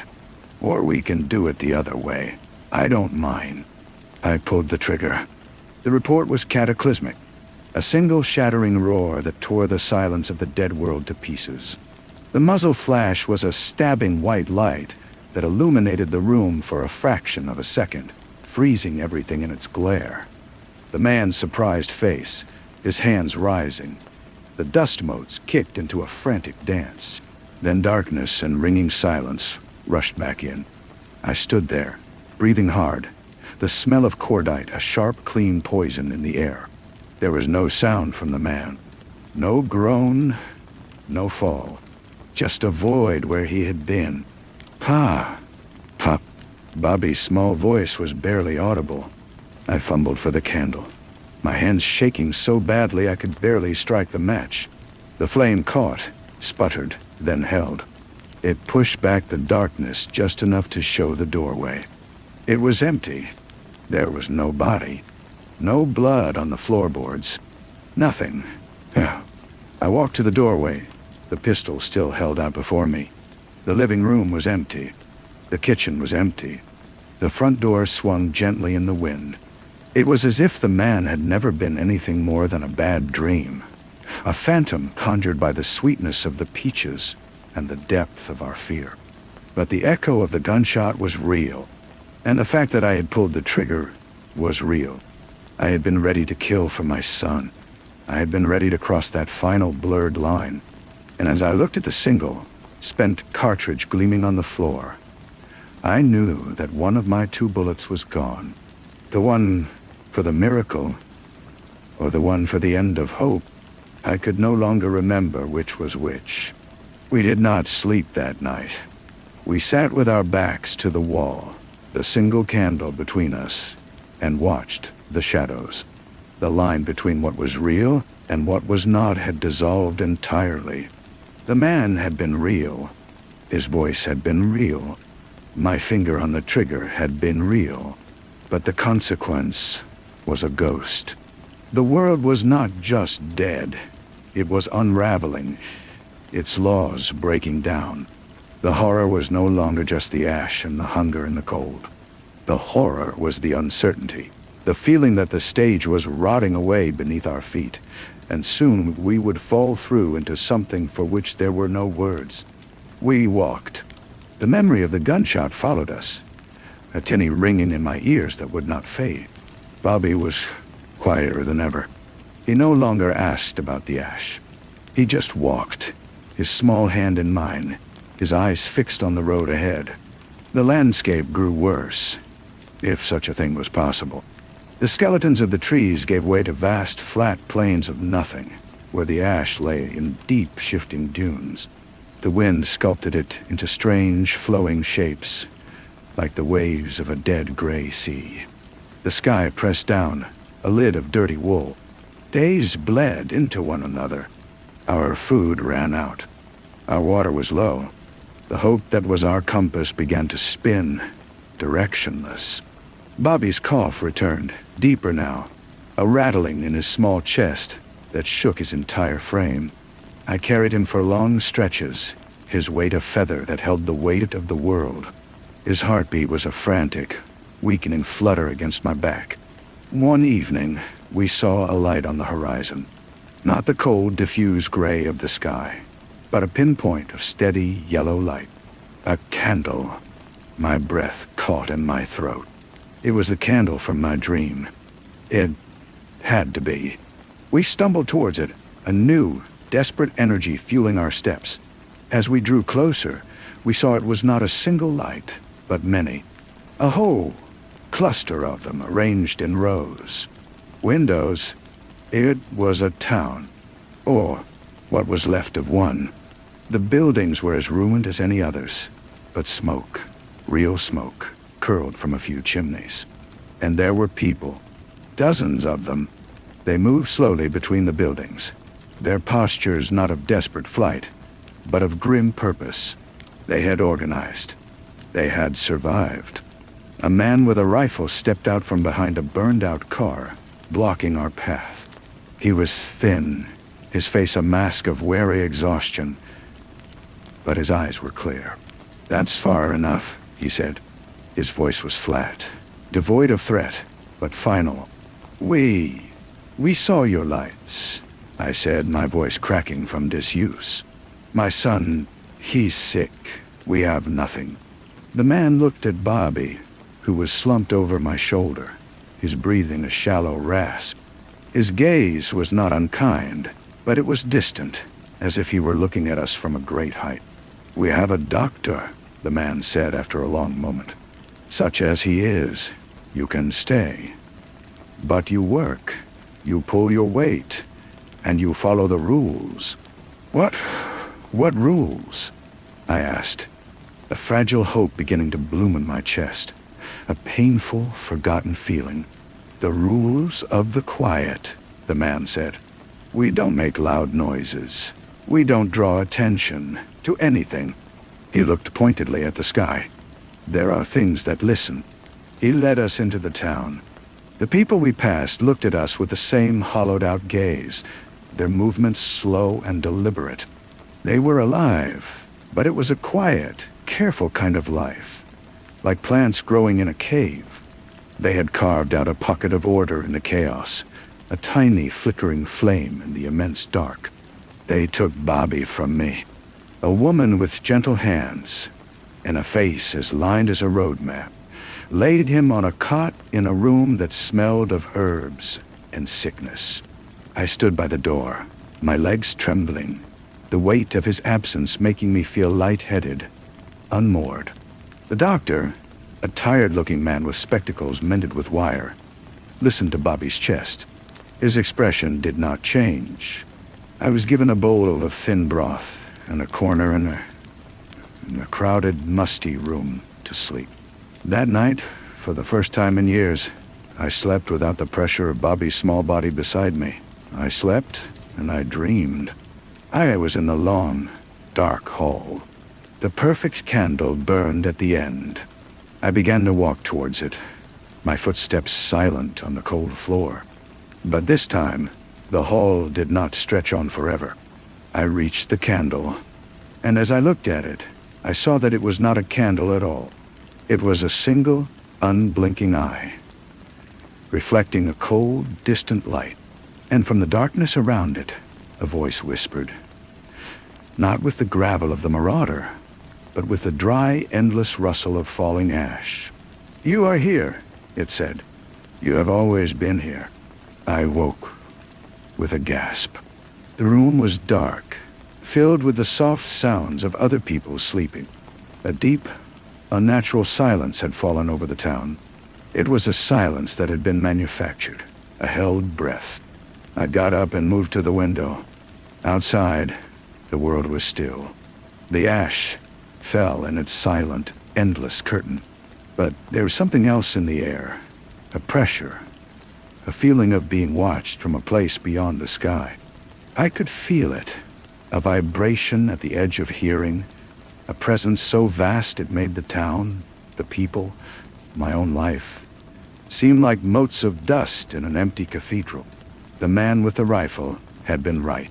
There were things that listened, and they were listening now. I saw them then, not with my eyes, but with some deeper, more terrified sense. They were in the spaces between the falling ash, in the geometry of the ruined buildings, in the very rhythm of the silence. They were the reason for the quiet. They were the source of the gray. We had not survived a disaster. We were living in the presence of a god, a cold, cosmic, and utterly indifferent god that had turned its attention to our world and found it wanting. Our suffering was not a consequence. It was an atmosphere. It was the medium in which they existed. I understood everything then. The blurred line, the phantoms, the unraveling reality. We were not in a dead world. We were inside a mind that was not our own. A sleeping, dreaming mind, and our nightmares were its weather. I went to the room where Bobby was. He was awake, his eyes wide in the dim light. They had the same feverish glaze, but there was a new awareness in them, a terrible, ancient knowledge. "Pa," he whispered. "The quiet is so loud." I knelt beside his cot and took his hand. It was cold.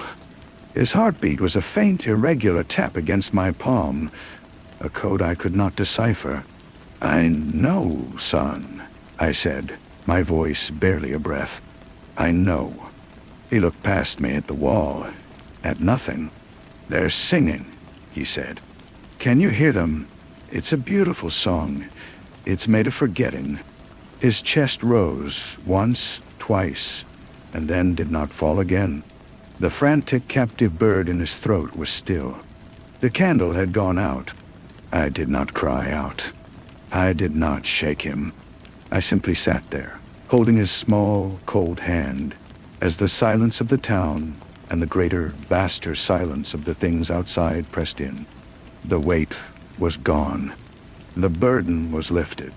I was alone in the heart of the quiet. They let me bury him in the morning, in a small plot of turned earth behind the town. The ash fell into the grave like a blessing, like a shroud. I did not say any words. There were no words for this. The man with the rifle handed me a shovel, his eyes telling me he understood, that this was the way of things, the final rule of the quiet. I have the last bullet in my pocket. Its weight is different now. It is not for a miracle. It is not for the end of hope. It is a key to a door I am not yet ready to open, because I know now that the door does not lead out. It leads in, deeper in. So I walk. I walk through the ash that falls like a silent, malevolent snow. I walk through the gray that is the color of a dead television screen. I walk through the quiet that is so loud it rings in the hollows of my bones. I am going south, towards the coast, towards a whispered rumor of a place where the air is clear and the water is not poison. I am going to a place where life might still be green. I carry the fire. I carry the quiet. I carry the last bullet. I carry the quiet. I carry the last bullet. I carry the quiet. I carry the last bullet. The repetition was the first sign. The words would get stuck in my head, a loop of thought that wore a groove in my mind. I carry the quiet. I carry the last bullet.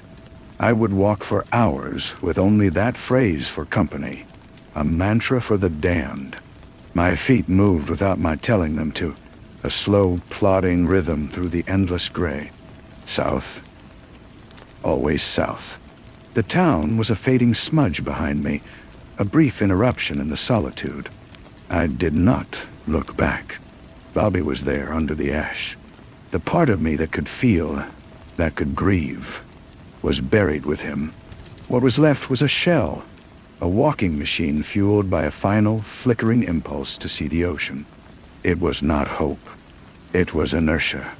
I passed through places that had no names. A field of rusted cars, like the skeletons of giant insects. A riverbed of cracked mud. A map of a forgotten thirst. I saw no more people. The world was emptying itself, giving up its last ghosts. Sometimes I thought I saw Bobby, a small figure just ahead, his hand outstretched. But when I blinked, it was just a twisted piece of rebar or a lone leafless tree. The world was becoming a canvas for my madness. My supplies ran out. The hunger was a dull, constant ache, a familiar companion. Thirst was sharper. I found a puddle of rainwater in a plastic sheet, green with scum. I drank it anyway. My body did not protest. It had given up protesting. Days lost their meaning. Time was measured only in the gradual weakening of my legs, the increasing effort of each breath. The cough returned, not Bobby's, but my own. A dry, hacking thing that tore at my throat. I did not care. The bullet was my care. It was my responsibility. One morning, or what I thought was morning, the sky began to change. The thick, woolly gray lightened to a dirty white. The ash was thinning. I could see further, and what I saw was a landscape stripped to its bones. A vast, flat plain. And there, on the horizon, a line of a different color. A band of hazy, sickly blue. The ocean. A tremor went through me. A jolt that felt alien in my numb body. I walked faster, my breath catching with the effort and the cough. The ground under my feet changed from ash to hard-packed sand, then to soft, shifting dunes. The smell hit me then, a foul chemical stench mixed with the familiar rot. It was not the clean, salty air of my stories. It was a poison breath. I crested a final dune and looked down. The ocean was dead. It was a sluggish, oily sheet of gray and brown, stretching to a horizon lost in a toxic haze. There were no waves, only a slow, sickening heave, as if the water itself was dying in its sleep. Things floated in the shallows, things that were neither wood nor flesh, shapeless blobs of corruption. The shore was littered with them, a tide line of the world's final vomit. This was the clear air. This was the green life. Another lie. The last one. I stood there for a long time, watching the Dead Sea heave. The quiet was absolute, broken only by the wet, sucking sound of the water. There was no wind, no gulls, nothing. This was the end of the map. There was no south left to go. My hand went to my pocket. The last bullet was warm from my skin. I took it out and held it in my palm. A small piece of brass and lead. A key. I thought of Bobby's eyes when he saw the can of peaches. I thought of the man in the house, the phantom I had tried to kill. I thought of the quiet things in the sky. Listening. I thought of the dream of the eye. You are here. You have always been here. This was the room the key opened. This silence. This emptiness. I put the bullet back in my pocket. I did not load the gun. I simply stood and watched the dead ocean under the dead sky. I had carried the fire until it went out. I had carried the hope until it turned to ash. I had carried my son until I could carry him no more.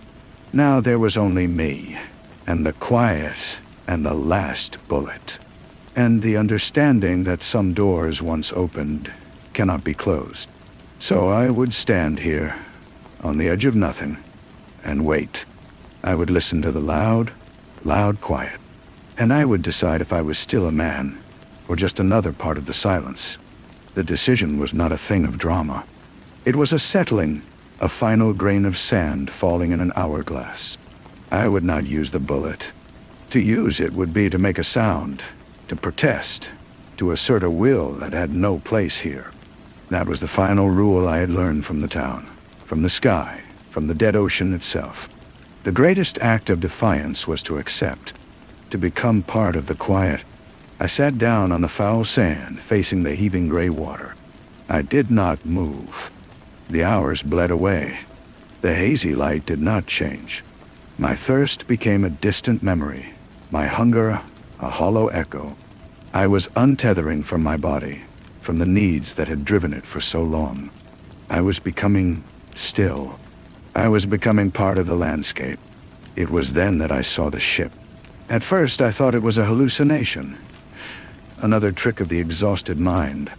A shape on the horizon, a darker gray against the gray. But it grew. It was a vessel, moving with a slow, grim purpose through the oily water. It was not a ghost ship from the old world. It was low and wide, built of rusted metal and scavenged wood, its sails patched with sheets of plastic. It was a thing of this new world, a creature of the Dead Sea. It moved closer, sliding towards the shore with an almost silent grace. No engine groaned. No voices called out. It was as quiet as everything else. As it neared, I could see figures on the deck. They were like the people in the town, their movements slow and deliberate, their faces pale and gaunt in the flat light. They watched me. I watched them. A plank was extended, touching the sand a dozen yards from me. A single figure walked down it. A woman, her hair shorn short, her body wrapped in layers of faded cloth. She stopped a few feet away. Her eyes were the color of the ash, and they held no more emotion than the sea. "You are waiting," she said. Her voice was not a whisper, but it was soft, perfectly modulated to not disturb the silence. I nodded. It was all the answer I had. "The waiting is over," she said. "This is the last shore. There is no other." "I know," I said. My voice a dry rustle. She looked past me, at the vast, empty hinterland I had crossed. "You came a long way to find nothing." "I found what there was to find." Her gaze returned to me, and for a fraction of a second, there was a flicker in those ash-colored eyes. Not pity, recognition. "The child is gone." "Yes," The gun is empty. Not empty, I corrected her softly. It has one left. She understood. The choice to not choose. The power of the unused key. She gestured towards the ship. We sail the quiet. We listen to the deep. We do not hope for green places. We study the gray. There is work to be done. A cataloging of the end. I looked at the ship, this ark of the apocalypse. It was not salvation. It was not a new beginning. It was an acceptance. A purpose found not in fighting the dying of the light, but in documenting its final flickers. I stood up. My body was stiff, a relic I was learning to inhabit again. I did not look back at the land. There was nothing for me there. I walked towards the plank, my steps silent in the soft sand. The woman moved aside to let me pass. As I stepped onto the deck, the figures there nodded. A slow, synchronized gesture of welcome. No one spoke. They simply returned to their tasks, their quiet movements as natural as the tide. I stood at the railing and looked out at the dead ocean. The ship began to move, turning its back on the land, heading for the deep, silent heart of the water. I reached into my pocket and felt the last bullet. Its weight was no longer a promise or a threat. It was just a thing, a piece of the world. I took my hand out and left it there. I had carried it long enough. Now, I would simply be. I would sail into the quiet, a part of the silence at last. The ship moved with a rhythm that was not of waves, but of something slower and more profound, the deep, resonant heartbeat of the drowned world. The crew spoke only when necessary, and then in hushed tones that were absorbed by the thick chemical air. Their words were for navigation, for the mending of nets, for the reading of instruments that measured things I could not understand. They were mapping the silence, charting the contours of the end. My job was to help with the nets. We did not cast them for fish. We cast them for fragments, pieces of the world that was. A child's plastic toy, fused into a strange new shape by heat. A book, its pages a solid block of pulp, a length of copper wire, twisted into a perfect spiral. We hauled these relics from the deep, cataloged them in ledgers with careful, precise script, and cast them back. There was no purpose to this, no hope of rebuilding. It was an act of remembrance, a prayer to a god that had long since stopped listening. The woman who had met me on the shore was named Elara. She was the closest thing the ship had to a captain, though no one used the title. She moved through the days with a calm that seemed less like peace and more like a deep, fundamental exhaustion. One evening, as the perpetual twilight deepened, she came and stood beside me at the rail. "You are adapting," she said, her voice barely louder than the soft lap of the oily water against the hull. "I am still," I replied. She nodded. "That is the first step. The mind fights the quiet. It screams to fill the void. But the void is all there is. To scream is to misunderstand the scale." I thought of Bobby, of his words. "My son," said the quiet was loud. Elara looked at me, her ash-colored eyes seeing through to the hollow place inside. He was closer to it than most. Children often are. They have not yet built the walls that deafen us to the truth. The song he heard, the one made of forgetting, that is the sound of this world unmaking itself. We are all forgetting. We are becoming the quiet. She left me then. I stayed at the rail, watching the patterns in the slick, heaving water. I saw faces there. My own. Bobby's. The man I had killed. They swirled and dissolved, eaten by the chemical film. I was forgetting the sound of his laugh. I was forgetting the feeling of the sun on my skin. I was forgetting the taste of a real apple. Elara was right. It was a slow, gentle erosion. A lullaby that sang you into nothing. Days later, the sea began to change. The water grew thicker, more viscous. until it was a churning sludge of gray and black. The air took on a new smell, a sharp, metallic tang that coated the tongue. The ship's progress slowed, the hull groaning as it pushed through the mire. Ahead, the source of the change became visible. It was not a city, nor a ruin. It was a wound, a vast, weeping sore in the fabric of the world where the sea met the sky. A slow, thick fluid oozed from it, feeding the dead ocean. It was the color of a fresh bruise, and it pulsed with a faint, sick light. This was not a place from the old world. This was something new, something born from the collapse, a node of the sickness itself. The crew gathered at the bow, not in fear, but in a kind of reverent observation.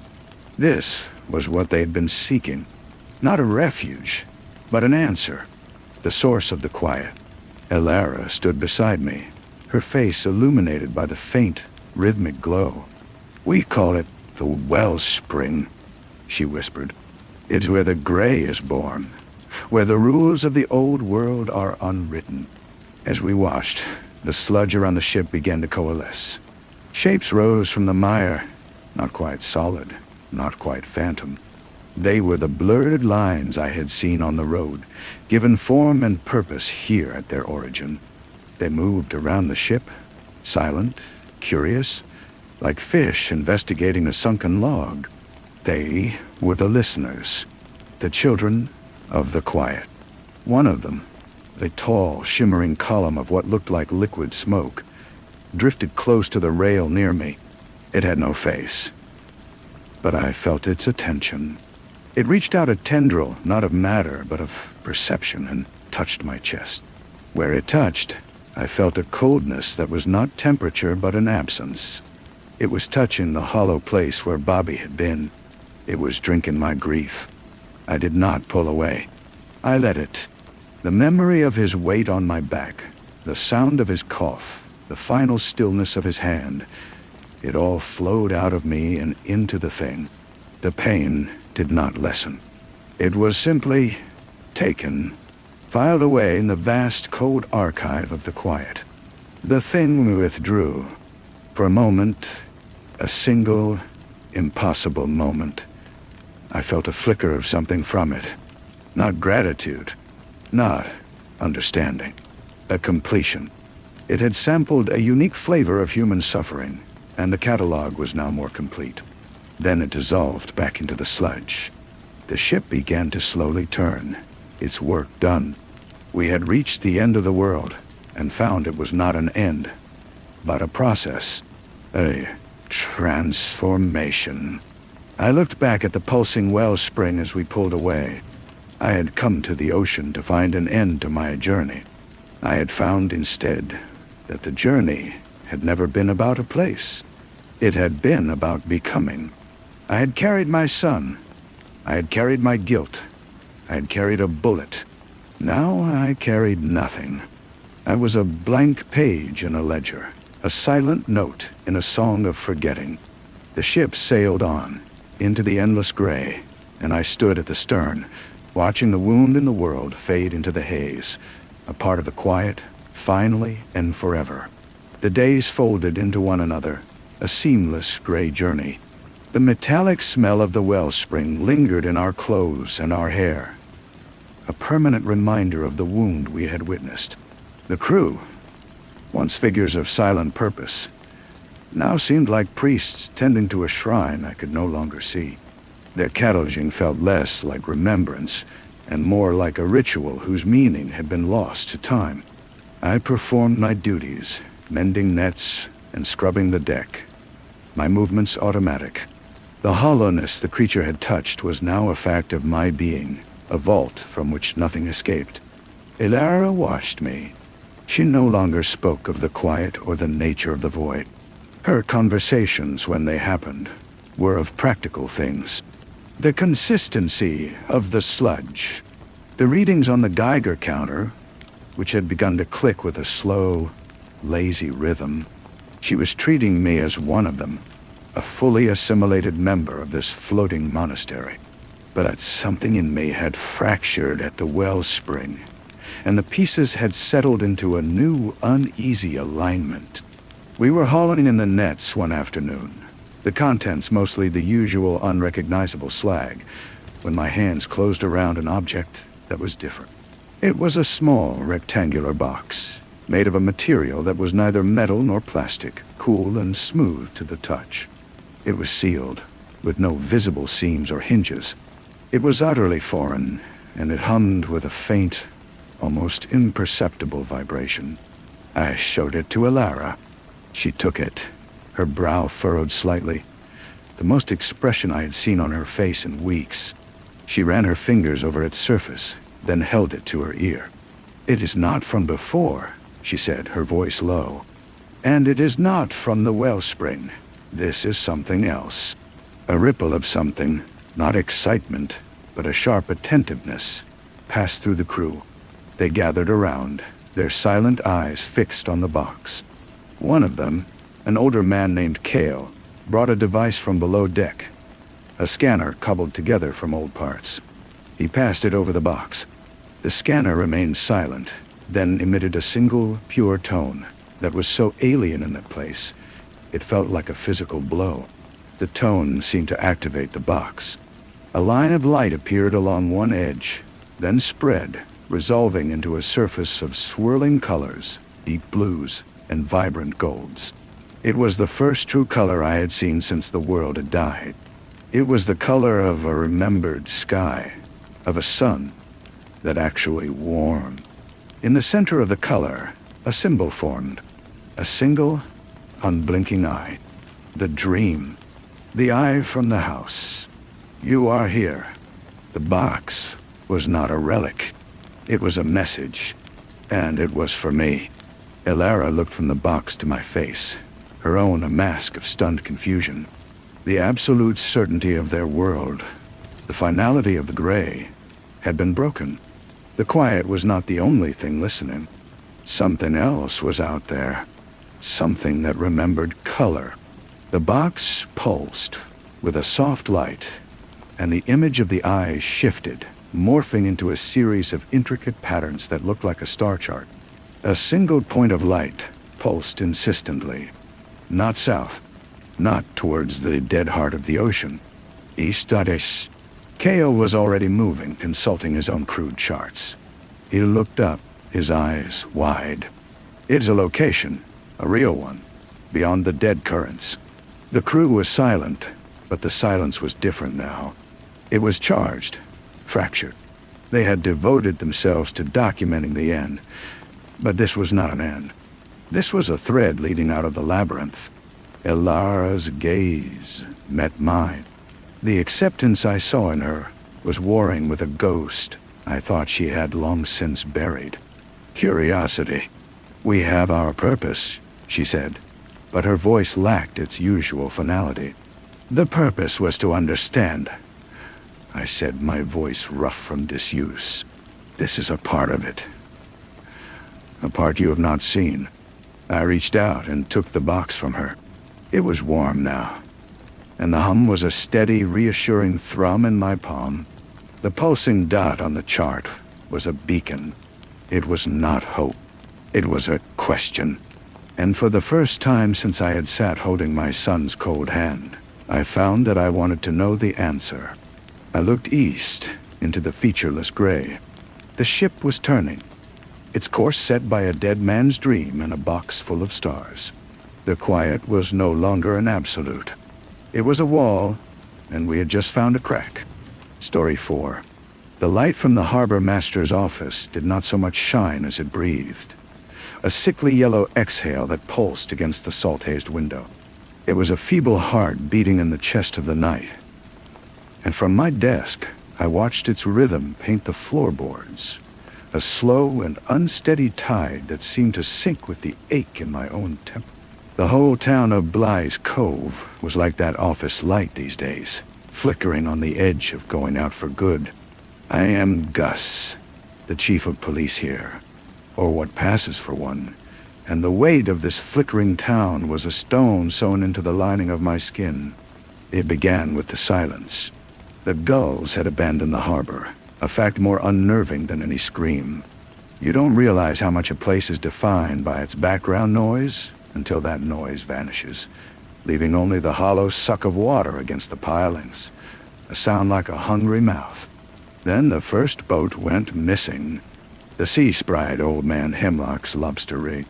They found the life ring, the varnish scraped clean off, as if by some colossal piece of sandpaper, and a single long strand of something tangled in the propeller. It wasn't kelp. It was thick as a man's wrist, gray-green and studded with what looked like suckers the size of dinner plates, but hard, made of a material that felt like old bone and smelled of a deep, iron-rich coal. Jace, the marine biologist from the university extension, held it in her gloved hands like a sacred relic, her face a pale moon in the gloom of my office. Her eyes, usually so full of data and certainty, were wide with a terrible, nascent wonder. "This isn't from anything in the taxonomy books, Gus," she whispered, and her voice was hushed with a reverence that frightened me more than fear would have. "This is old.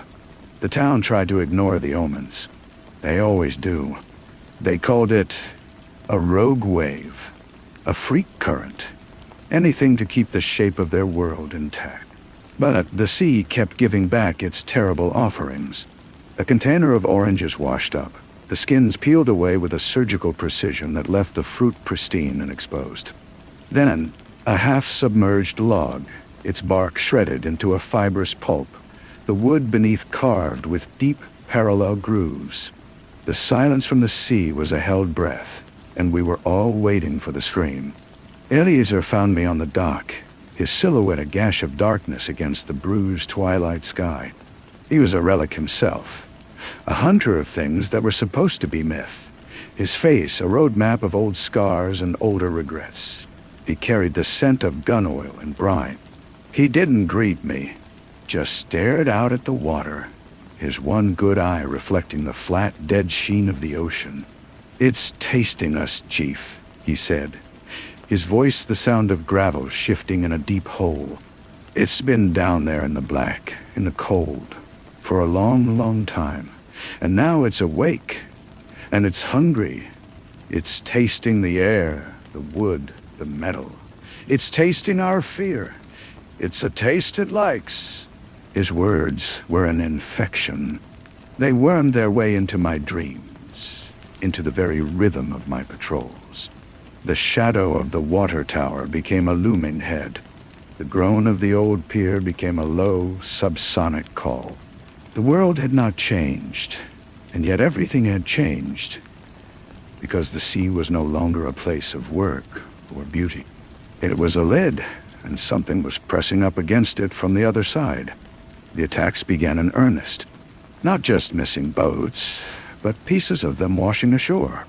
A section of the Marlin's hull, the steel torn and curled back like the skin of a rotten fruit. A child's red rain boot, perfectly dry inside. The fear in Bly's Cove was no longer a whisper. It was a physical presence, a cold damp that seeped into the clapboard houses and the souls of the people inside. They looked to me, their chief, their flickering light, and all I could offer was the same empty reassurance I gave myself. It will pass. It will go away. It has to. But it did not pass. It accumulated. It gathered itself like a storm. The revelation came on a Tuesday. A freighter, the Pacific Star, sent out a mayday. A broken transmission of screams, and a sound like a mountain being dragged across the hull. By the time the Coast Guard cutter reached the coordinates, there was only a slick of oil and debris, and a single ghostly life raft, bobbing empty in the swells. Tied to its bowline was a message. It was carved, not written, into the raft's rubberized fabric, the letters deep and ragged. It said simply, "Walks." Jace laid the satellite photos across my desk. They showed a vast, shadowy shape, larger than a blue whale, but wrong, all wrong in its proportions. moving with a purpose that was not animal, but intelligent, malevolent. It was heading down the coast, a migrating leviathan, and Bly's Cove was directly in its path. It was not just a predator. It was a force of nature that had decided we were its prey. Eliezer was already on the Wanderer, his old scarred trawler, when we got to the dock. He was loading harpoons that looked like relics from another century, his movements slow and deliberate, a priest preparing for a blasphemous sacrament. Jay stood beside me, her knuckles white on the handle of her equipment case. She was not coming to study the creature anymore. She was coming to bear witness to its end, or to ours. "You don't have to do this," I told her. "Yes, I do," she said, and her voice was steady now, emptied of wonder and filled with a cold, hard dread. "Someone has to see it. Someone has to remember what it looks like." The sea was a flat, leaden plain under a sky the color of a day-old bruise. The Wanderer chugged out past the headland, the sound of its engine a blasphemy in the profound silence. For hours, there was nothing. Just the swell, the gray, and the feeling of being a speck on an infinite hungry table. The air grew cold, a deep, penetrating cold that had nothing to do with the weather. It was the cold of the abyss, rising to meet us. Then, the water changed color. It darkened from gray to a deep, bruised purple. The surface, which had been merely choppy, began to swirl in slow, lazy spirals, as if stirred by a spoon the size of a city. A smell rose from it. The smell we had found on the strand in my office, magnified 1,000-fold. The iron tang of blood, the salt of the deep, and something else, something ancient and rotten. The scent of a world that existed before light, before air, before hope. It rose without a sound. It did not breach like a whale. It simply emerged, the water sluicing from a back that was not a back, but a landscape, a range of jagged, chitinous peaks and fleshy, pulsating valleys. It was too big to comprehend. My mind scrabbled at the edges of it, trying to find a shape, a face, an eye, and finding only more immensity. It was a mountain range that had decided to go for a swim. It was the shadow under the bed of the world. It was the thing that waits in the dark at the end of evolution. Eliezer let out a sound that was half prayer, half war cry, and fired the first harpoon. The steel shaft flew, a tiny, insignificant needle, and struck the Leviathan's hide. It did not pierce. It sparked, and the sound was a high, sharp clang that was swallowed by the immensity of the creature. It turned, not at its body, for it seemed to have no front or back, but its attention. The air thickened, grew heavy, and a low hum vibrated through the deck of the Wanderer, up through the soles of my boots, into my teeth, into the marrow of my bones. It was a sound that unmade thought. It was the sound of stars going out. A tentacle, or something that served the purpose of a tentacle. A limb of pure, gelid darkness, slick with a luminescent slime, rose from the water beside the boat. It was not an arm. It was a river of muscle, a tidal wave of flesh. It did not strike the Wanderer. It simply draped itself over it. The wood screamed. The metal shrieked. The world tilted, and the sky was replaced by a ceiling of living, breathing nightmare. I saw Eliezer for a single frozen moment. He was not fighting. He was standing, his harpoon gun fallen, his arms outstretched, a look of ecstatic terror on his face as the darkness took him. Then he was gone. Jace was next to me, her mouth open in a silent scream, her hand clutching my arm. The slime from the creature's limb dripped onto the deck, and where it landed, the wood dissolved, not burning, but simply ceasing to exist. The limb tightened. The Wanderer died around us, and in that final moment, as the world collapsed into splinters and cold, I saw it. I saw the eye, It was not an eye like ours. It was a pit, a gateway into a blackness so absolute it hurt to look at. It was not hostile. It was not angry. It was indifferent. We were not enemies. We were not even food. We were a momentary sensation, a slight change in pressure, a fleeting taste on an infinite tongue. The water took me. The cold was absolute, a billion needles of ice driving into my skin. I was sinking, pulled down into the purple dark. I saw the creature descend below me, its impossible form blurring into the greater darkness, becoming one with the deep. It did not swim away. It simply receded, as if returning to a state of being I could not comprehend. I do not know how I made it to the surface. I do not know how I clung to a piece of wreckage as the last of the wanderer bubbled into the depths. I was alone in the silence, in the cold, under the bruised and uncaring sky. The Coast Guard found me hours later, babbling, half dead from exposure. They call me a hero in Blagg's Cove, the man who faced the monster and lived. They have their story. The rogue submarine, the freak weather event, the explanation that lets them sleep at night. They look at me with pity and a little fear, and they think the horror is over. But I know it is down there. I feel it in the vibration of the floor when I lie awake at night. I smell it on the salt wind that rattles my windows. I see it in the way the harbor light still breathes its unsteady rhythm against the glass, a syncopated beat to a heart that is not human. It is not gone. It is waiting. It is always waiting. It has tasted us, and it has found us to its liking. Sometimes on the very edge of sleep, I hear the hum, the sound of stars going out, and I know it is not a memory. It is a promise. It is a call. And I know, with a certainty that has frozen my own soul solid, that my story is not over. It has simply been paused. For the light in the harbor is still breathing, and the sea is still hungry, and the ending is not an ending at all, but a comma in a sentence that will never, ever be finished. They gave me a new boat, a sleek Coast Guard surplus cutter with a reinforced hull and a high-frequency sonar that could paint a picture of the bottom for miles. They called it the Sentinel.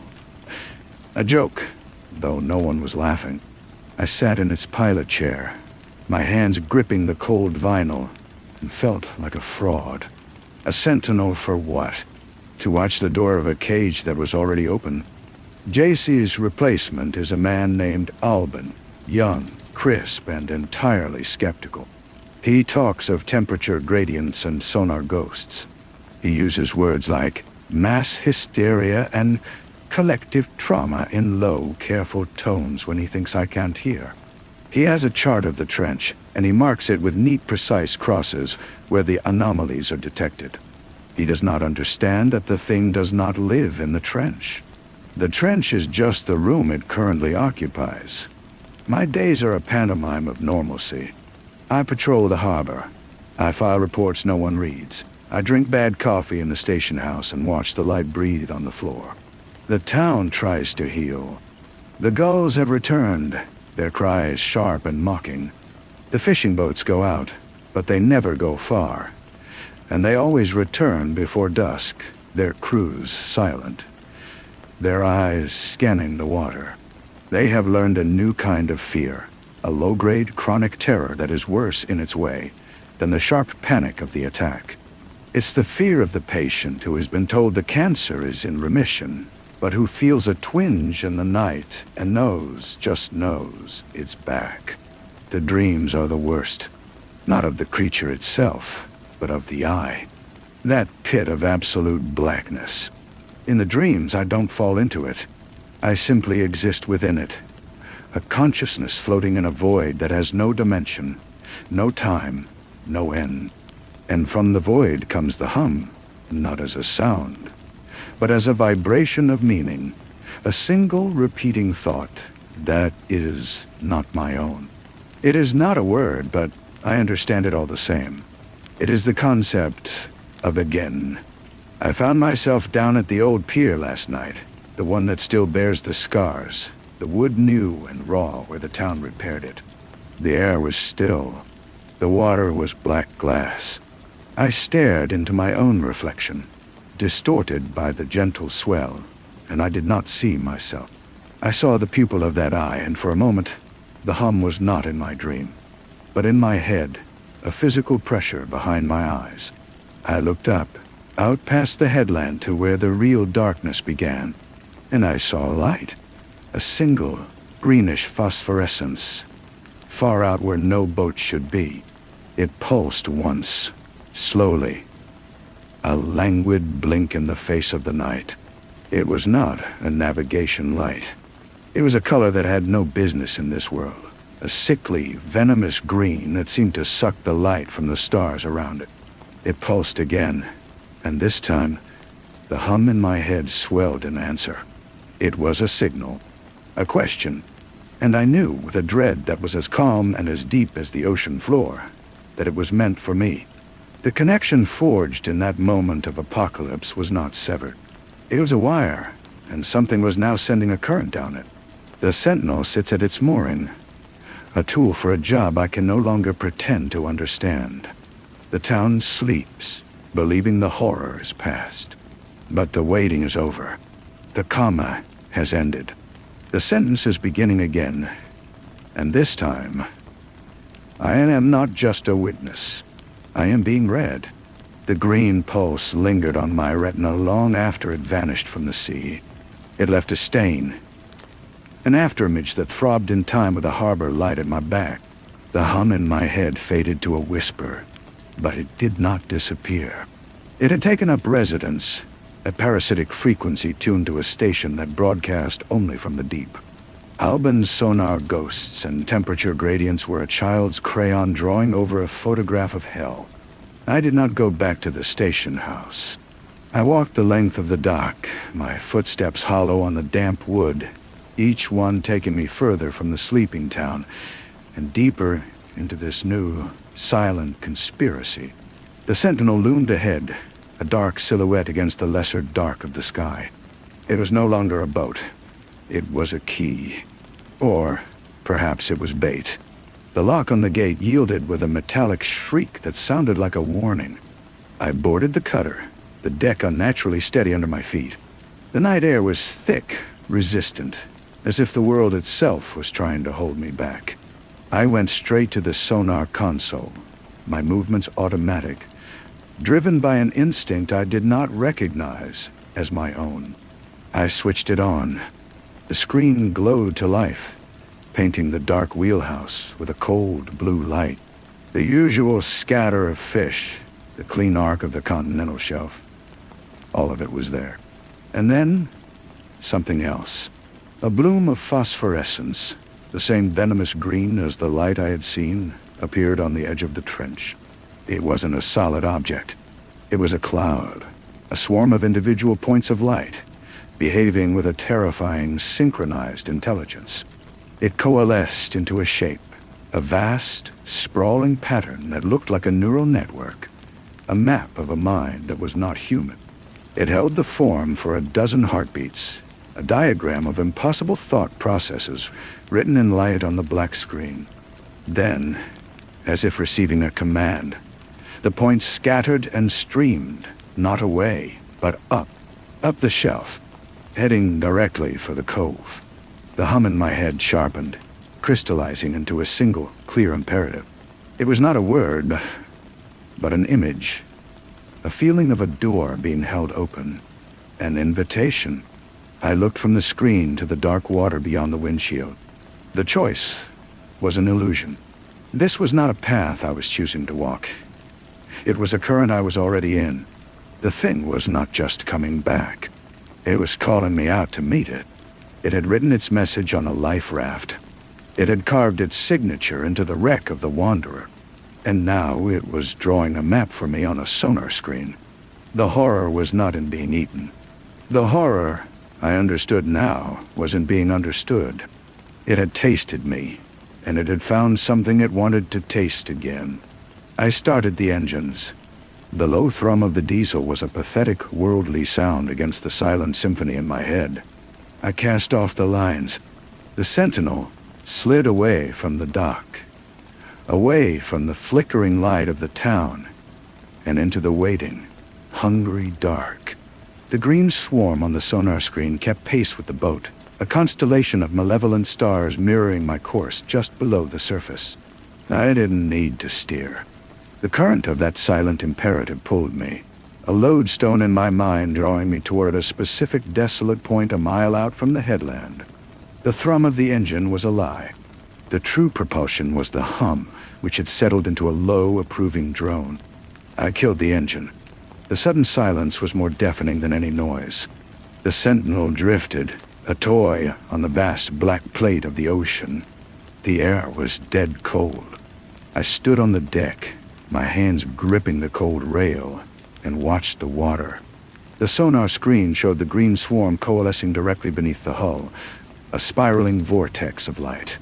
Then, the sea began to glow. It started as a faint, greenish haze, like a submerged aurora. Then the light intensified, rising, defining a shape that made my mind recoil. It was not the Leviathan itself. It was a model of it, a phantom made of light, a perfect, scaled-down replica of the mountain range of flesh and chitin that had destroyed the Wanderer. It was a projection, a thought-given form. It hung in the water beneath me, beautiful and terrible.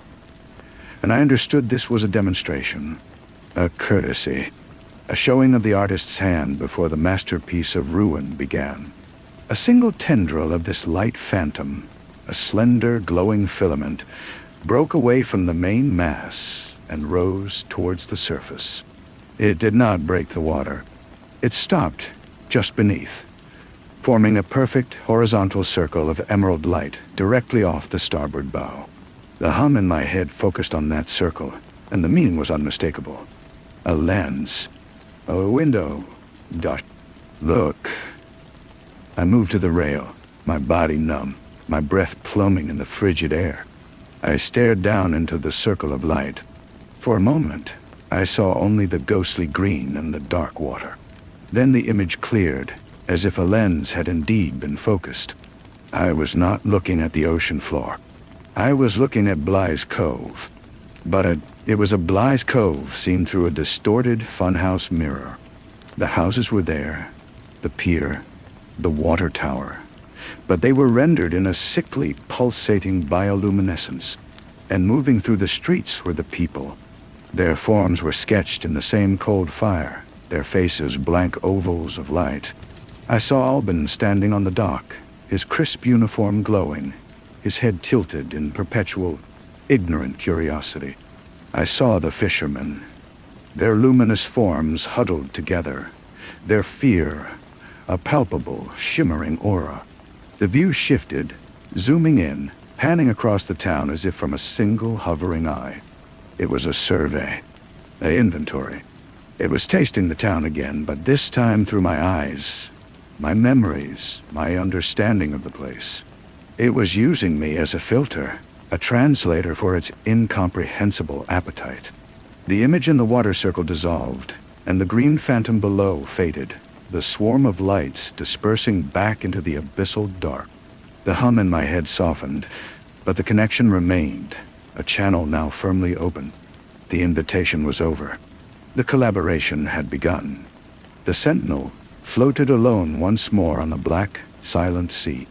I was no longer a sentinel.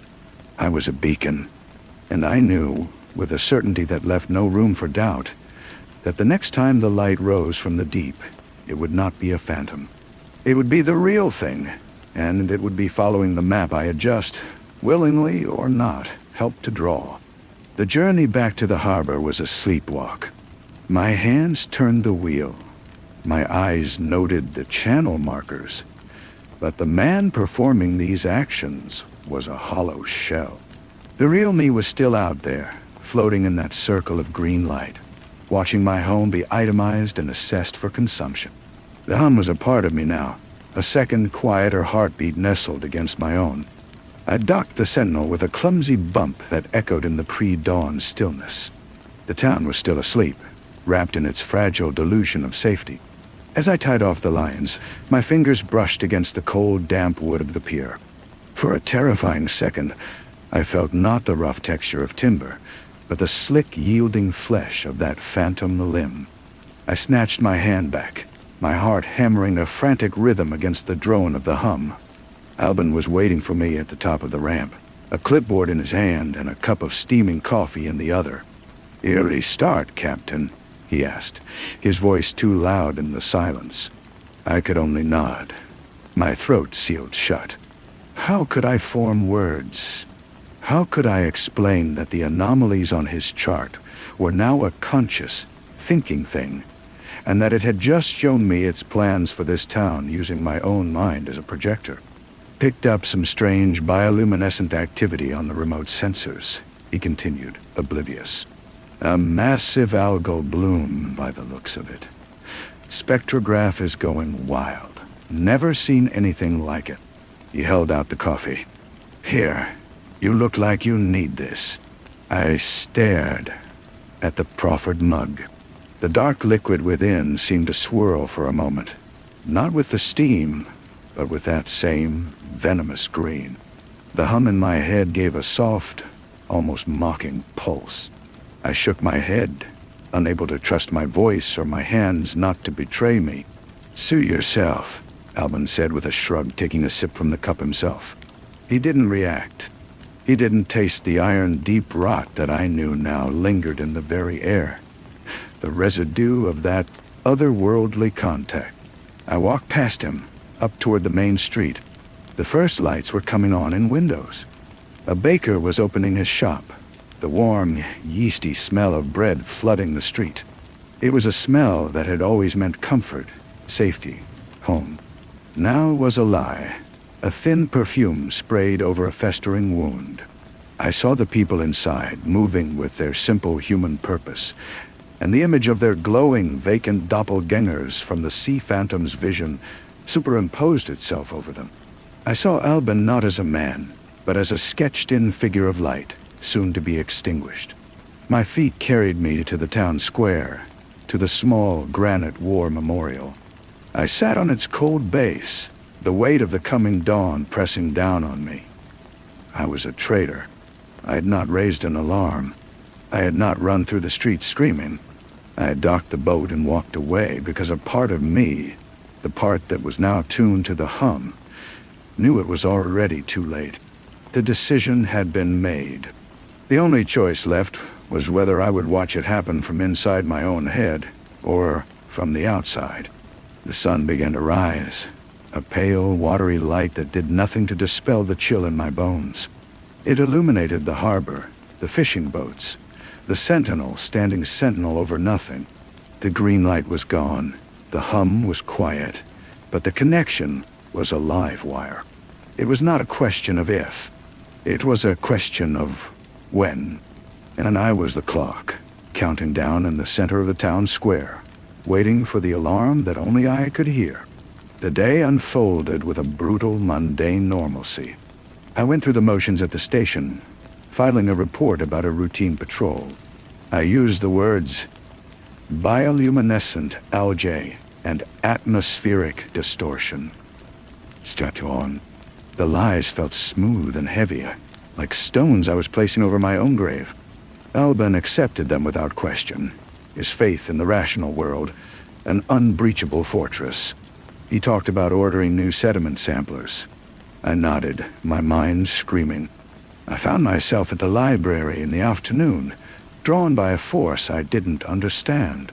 I wasn't looking for books on marine biology or deep-sea exploration. I found myself in the local history section, my fingers trailing over spines until they stopped on a thin, leather-bound volume titled Accounts and Folklore of Bly's Cove. The librarian, an elderly woman named Mrs. Higgins, gave me a sad, knowing smile. "Looking for answers, Captain?" she asked softly. I could only grunt in response. If only she knew what questions I was asking. I took the book to a corner table. The pages were brittle and smelled of dust and time. Most of it was the usual fare.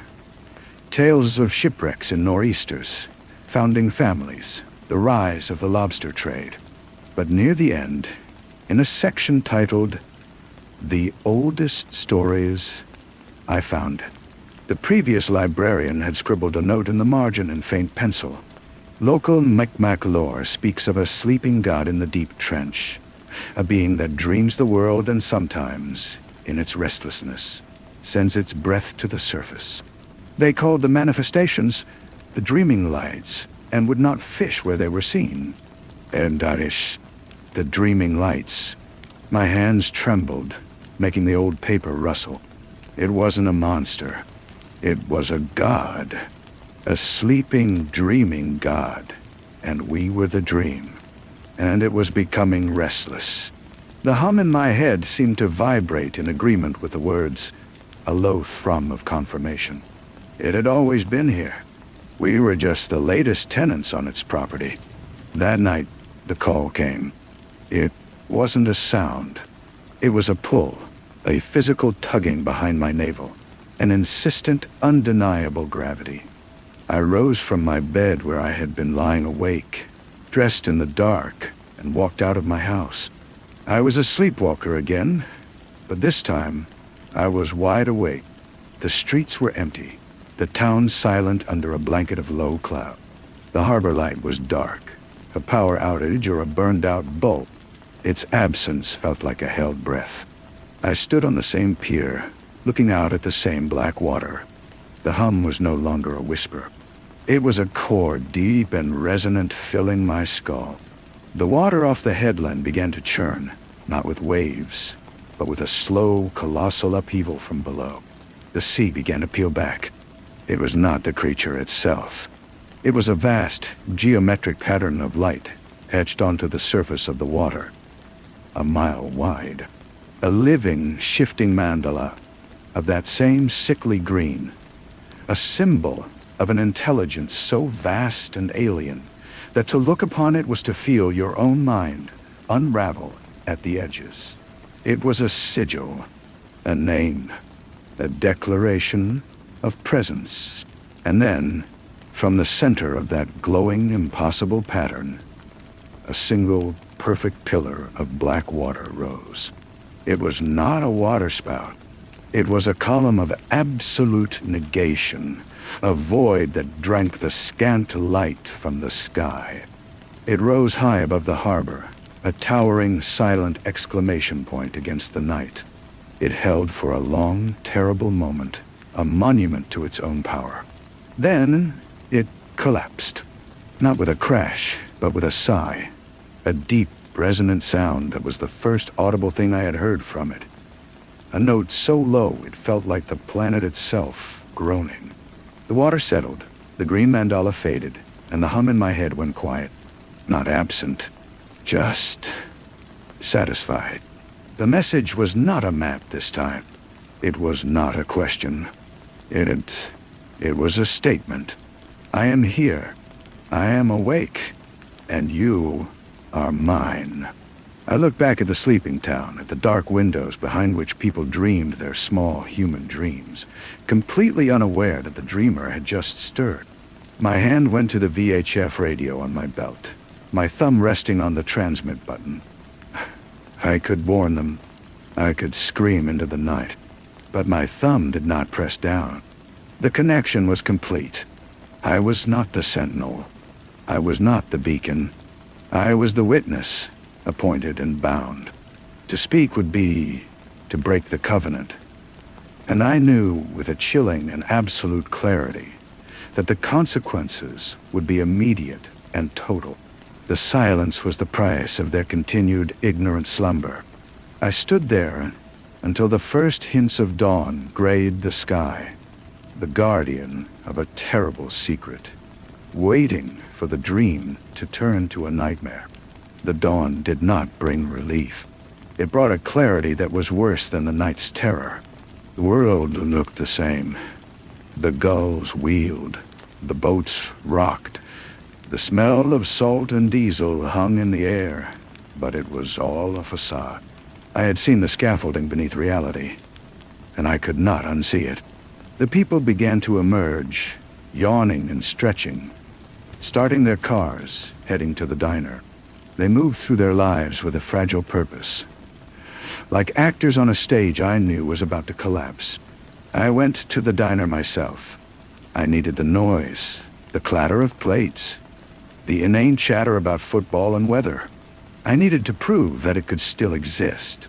I slid into a cracked vinyl booth and ordered coffee from a waitress whose name I suddenly couldn't recall. Her face was a smiling mask. When she brought the cup, my hand shook so badly the spoon rattled in the saucer. She gave me a concerned look. "Wrong night, Captain. You have no idea," I whispered, but the words were lost under the hiss of the grill. I saw Albin come in, his uniform crisp, his face a picture of mundane concern. He saw me and made his way over, sliding into the booth opposite me. "You're still looking pale," he said, his voice low. "I'm starting to get worried about you. And those sensor readings from last night. They've gone haywire again. Static mostly, but there's a pattern to it, almost like a signal. And, unvanishing." He was closer to the truth than he could possibly imagine, and the sheer, tragic gap between his curiosity and the reality of it was a chasm I could not bridge. I took a sip of the bitter coffee. It tasted of nothing. All flavor had been leached from the world, leaving only the constant, silent hum of the connection. "It's the weather," I heard myself say. "A pressure system. It'll pass." He studied me, his eyes sharp, and for a heart-stopping moment I thought he saw it. The stain on my soul, the alien frequency buzzing in my skull. But then he just nodded, accepting the lie because the truth was an impossible country. "If you say so, just get some rest, okay?" Rest. The word was a hollow joke. As he stood to leave, my eyes were drawn to the window behind him. Outside, a child was chasing a dog across the grass. The scene was idyllic, perfect. And then, for a single frozen second, the light changed. Not the sun, but the light from within. The child and the dog were outlined in a faint, shimmering corona of that same venomous green. A phantom image, a glimpse from the other side of the lens. It lasted less than a blink, but it was enough. A tag. A mark. My coffee cup clattered to the floor, shattering. The diner fell silent, all eyes on me. I muttered an apology, fumbling with napkins to soak up the brown spill. My hands were trembling violently. They weren't looking at a man who had a rough night. They were looking at a fracture point. They were looking at the first crack in the dam. I fled the diner, the concerned murmurs following me out into the too bright street. The hum in my head was no longer a passive tone. It was a countdown. I didn't know what it was counting down to, but I knew the numbers were getting very, very small. The sentinel was waiting at the dock, but I knew I would not be taking it out again. My role was here, on land. I was the anchor point. I was the receiver. And the broadcast was about to begin. I walked not toward the harbor, but up the hill to the small clapboard house I had inherited from my father. It had always been a place of refuge, its walls holding the quiet memories of a simpler life. Now it felt like a stage set, flimsy and temporary. I unlocked the door and stepped inside. The silence was different from the sea's silence. It was a waiting silence. I went to the old marine radio on the shelf, a relic he had loved to tinker with. I didn't turn it on. I just rested my hand on its cold wooden casing, and I felt it. A faint, answering vibration, a sympathetic resonance with the hum in my skull. It was not just me. It was the town itself. The wires, the pipes, the very bedrock. It was all becoming a part of the circuit. The phone rang, a shrill, archaic sound that made me jump. I picked up the heavy receiver. It was Old Man Henderson, his voice frantic. "The power's out on the west side. My TV, it turned itself on. Just static, but a weird kind. Greenish." I told him it was a surge, to sit tight. I hung up before he could hear the tremor in my voice. Another call came, then another. Mrs. Gable's pacemaker had skipped a beat. The traffic lights on Main Street were cycling through the colors randomly, bathing the empty intersection in a silent, frantic dance. The librarian, Mrs. Higgins, called, her voice thin with a fear she couldn't name. "The books," she said. "The older ones, they feel warm." It was testing the instruments.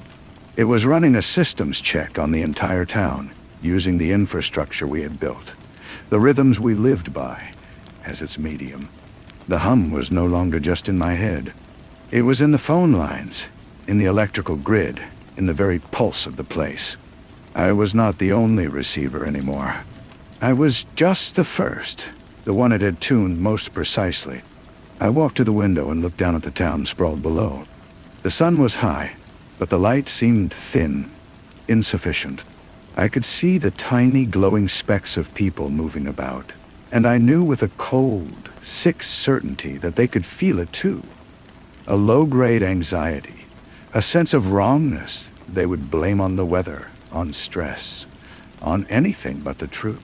They were the orchestra, and the conductor was raising its baton from the deep. A shadow fell over the harbor, not a cloud. This was a different kind of darkness, a stain bleeding up from the water itself. A deep, light-swallowing purple that spread like a bruise. The air grew thick and heavy, and the temperature dropped 10 degrees in a minute. The testing phase was over. The performance was beginning, and my own role was to watch. Thank you for making it all the way to the end, and for joining me on another journey through our nighttime scary stories. If you enjoyed it, don't forget to subscribe and turn on notifications so you won't miss the next tales, and to help our channel grow. Wishing you a calm, peaceful good night, and I'll see you tomorrow with a brand new story.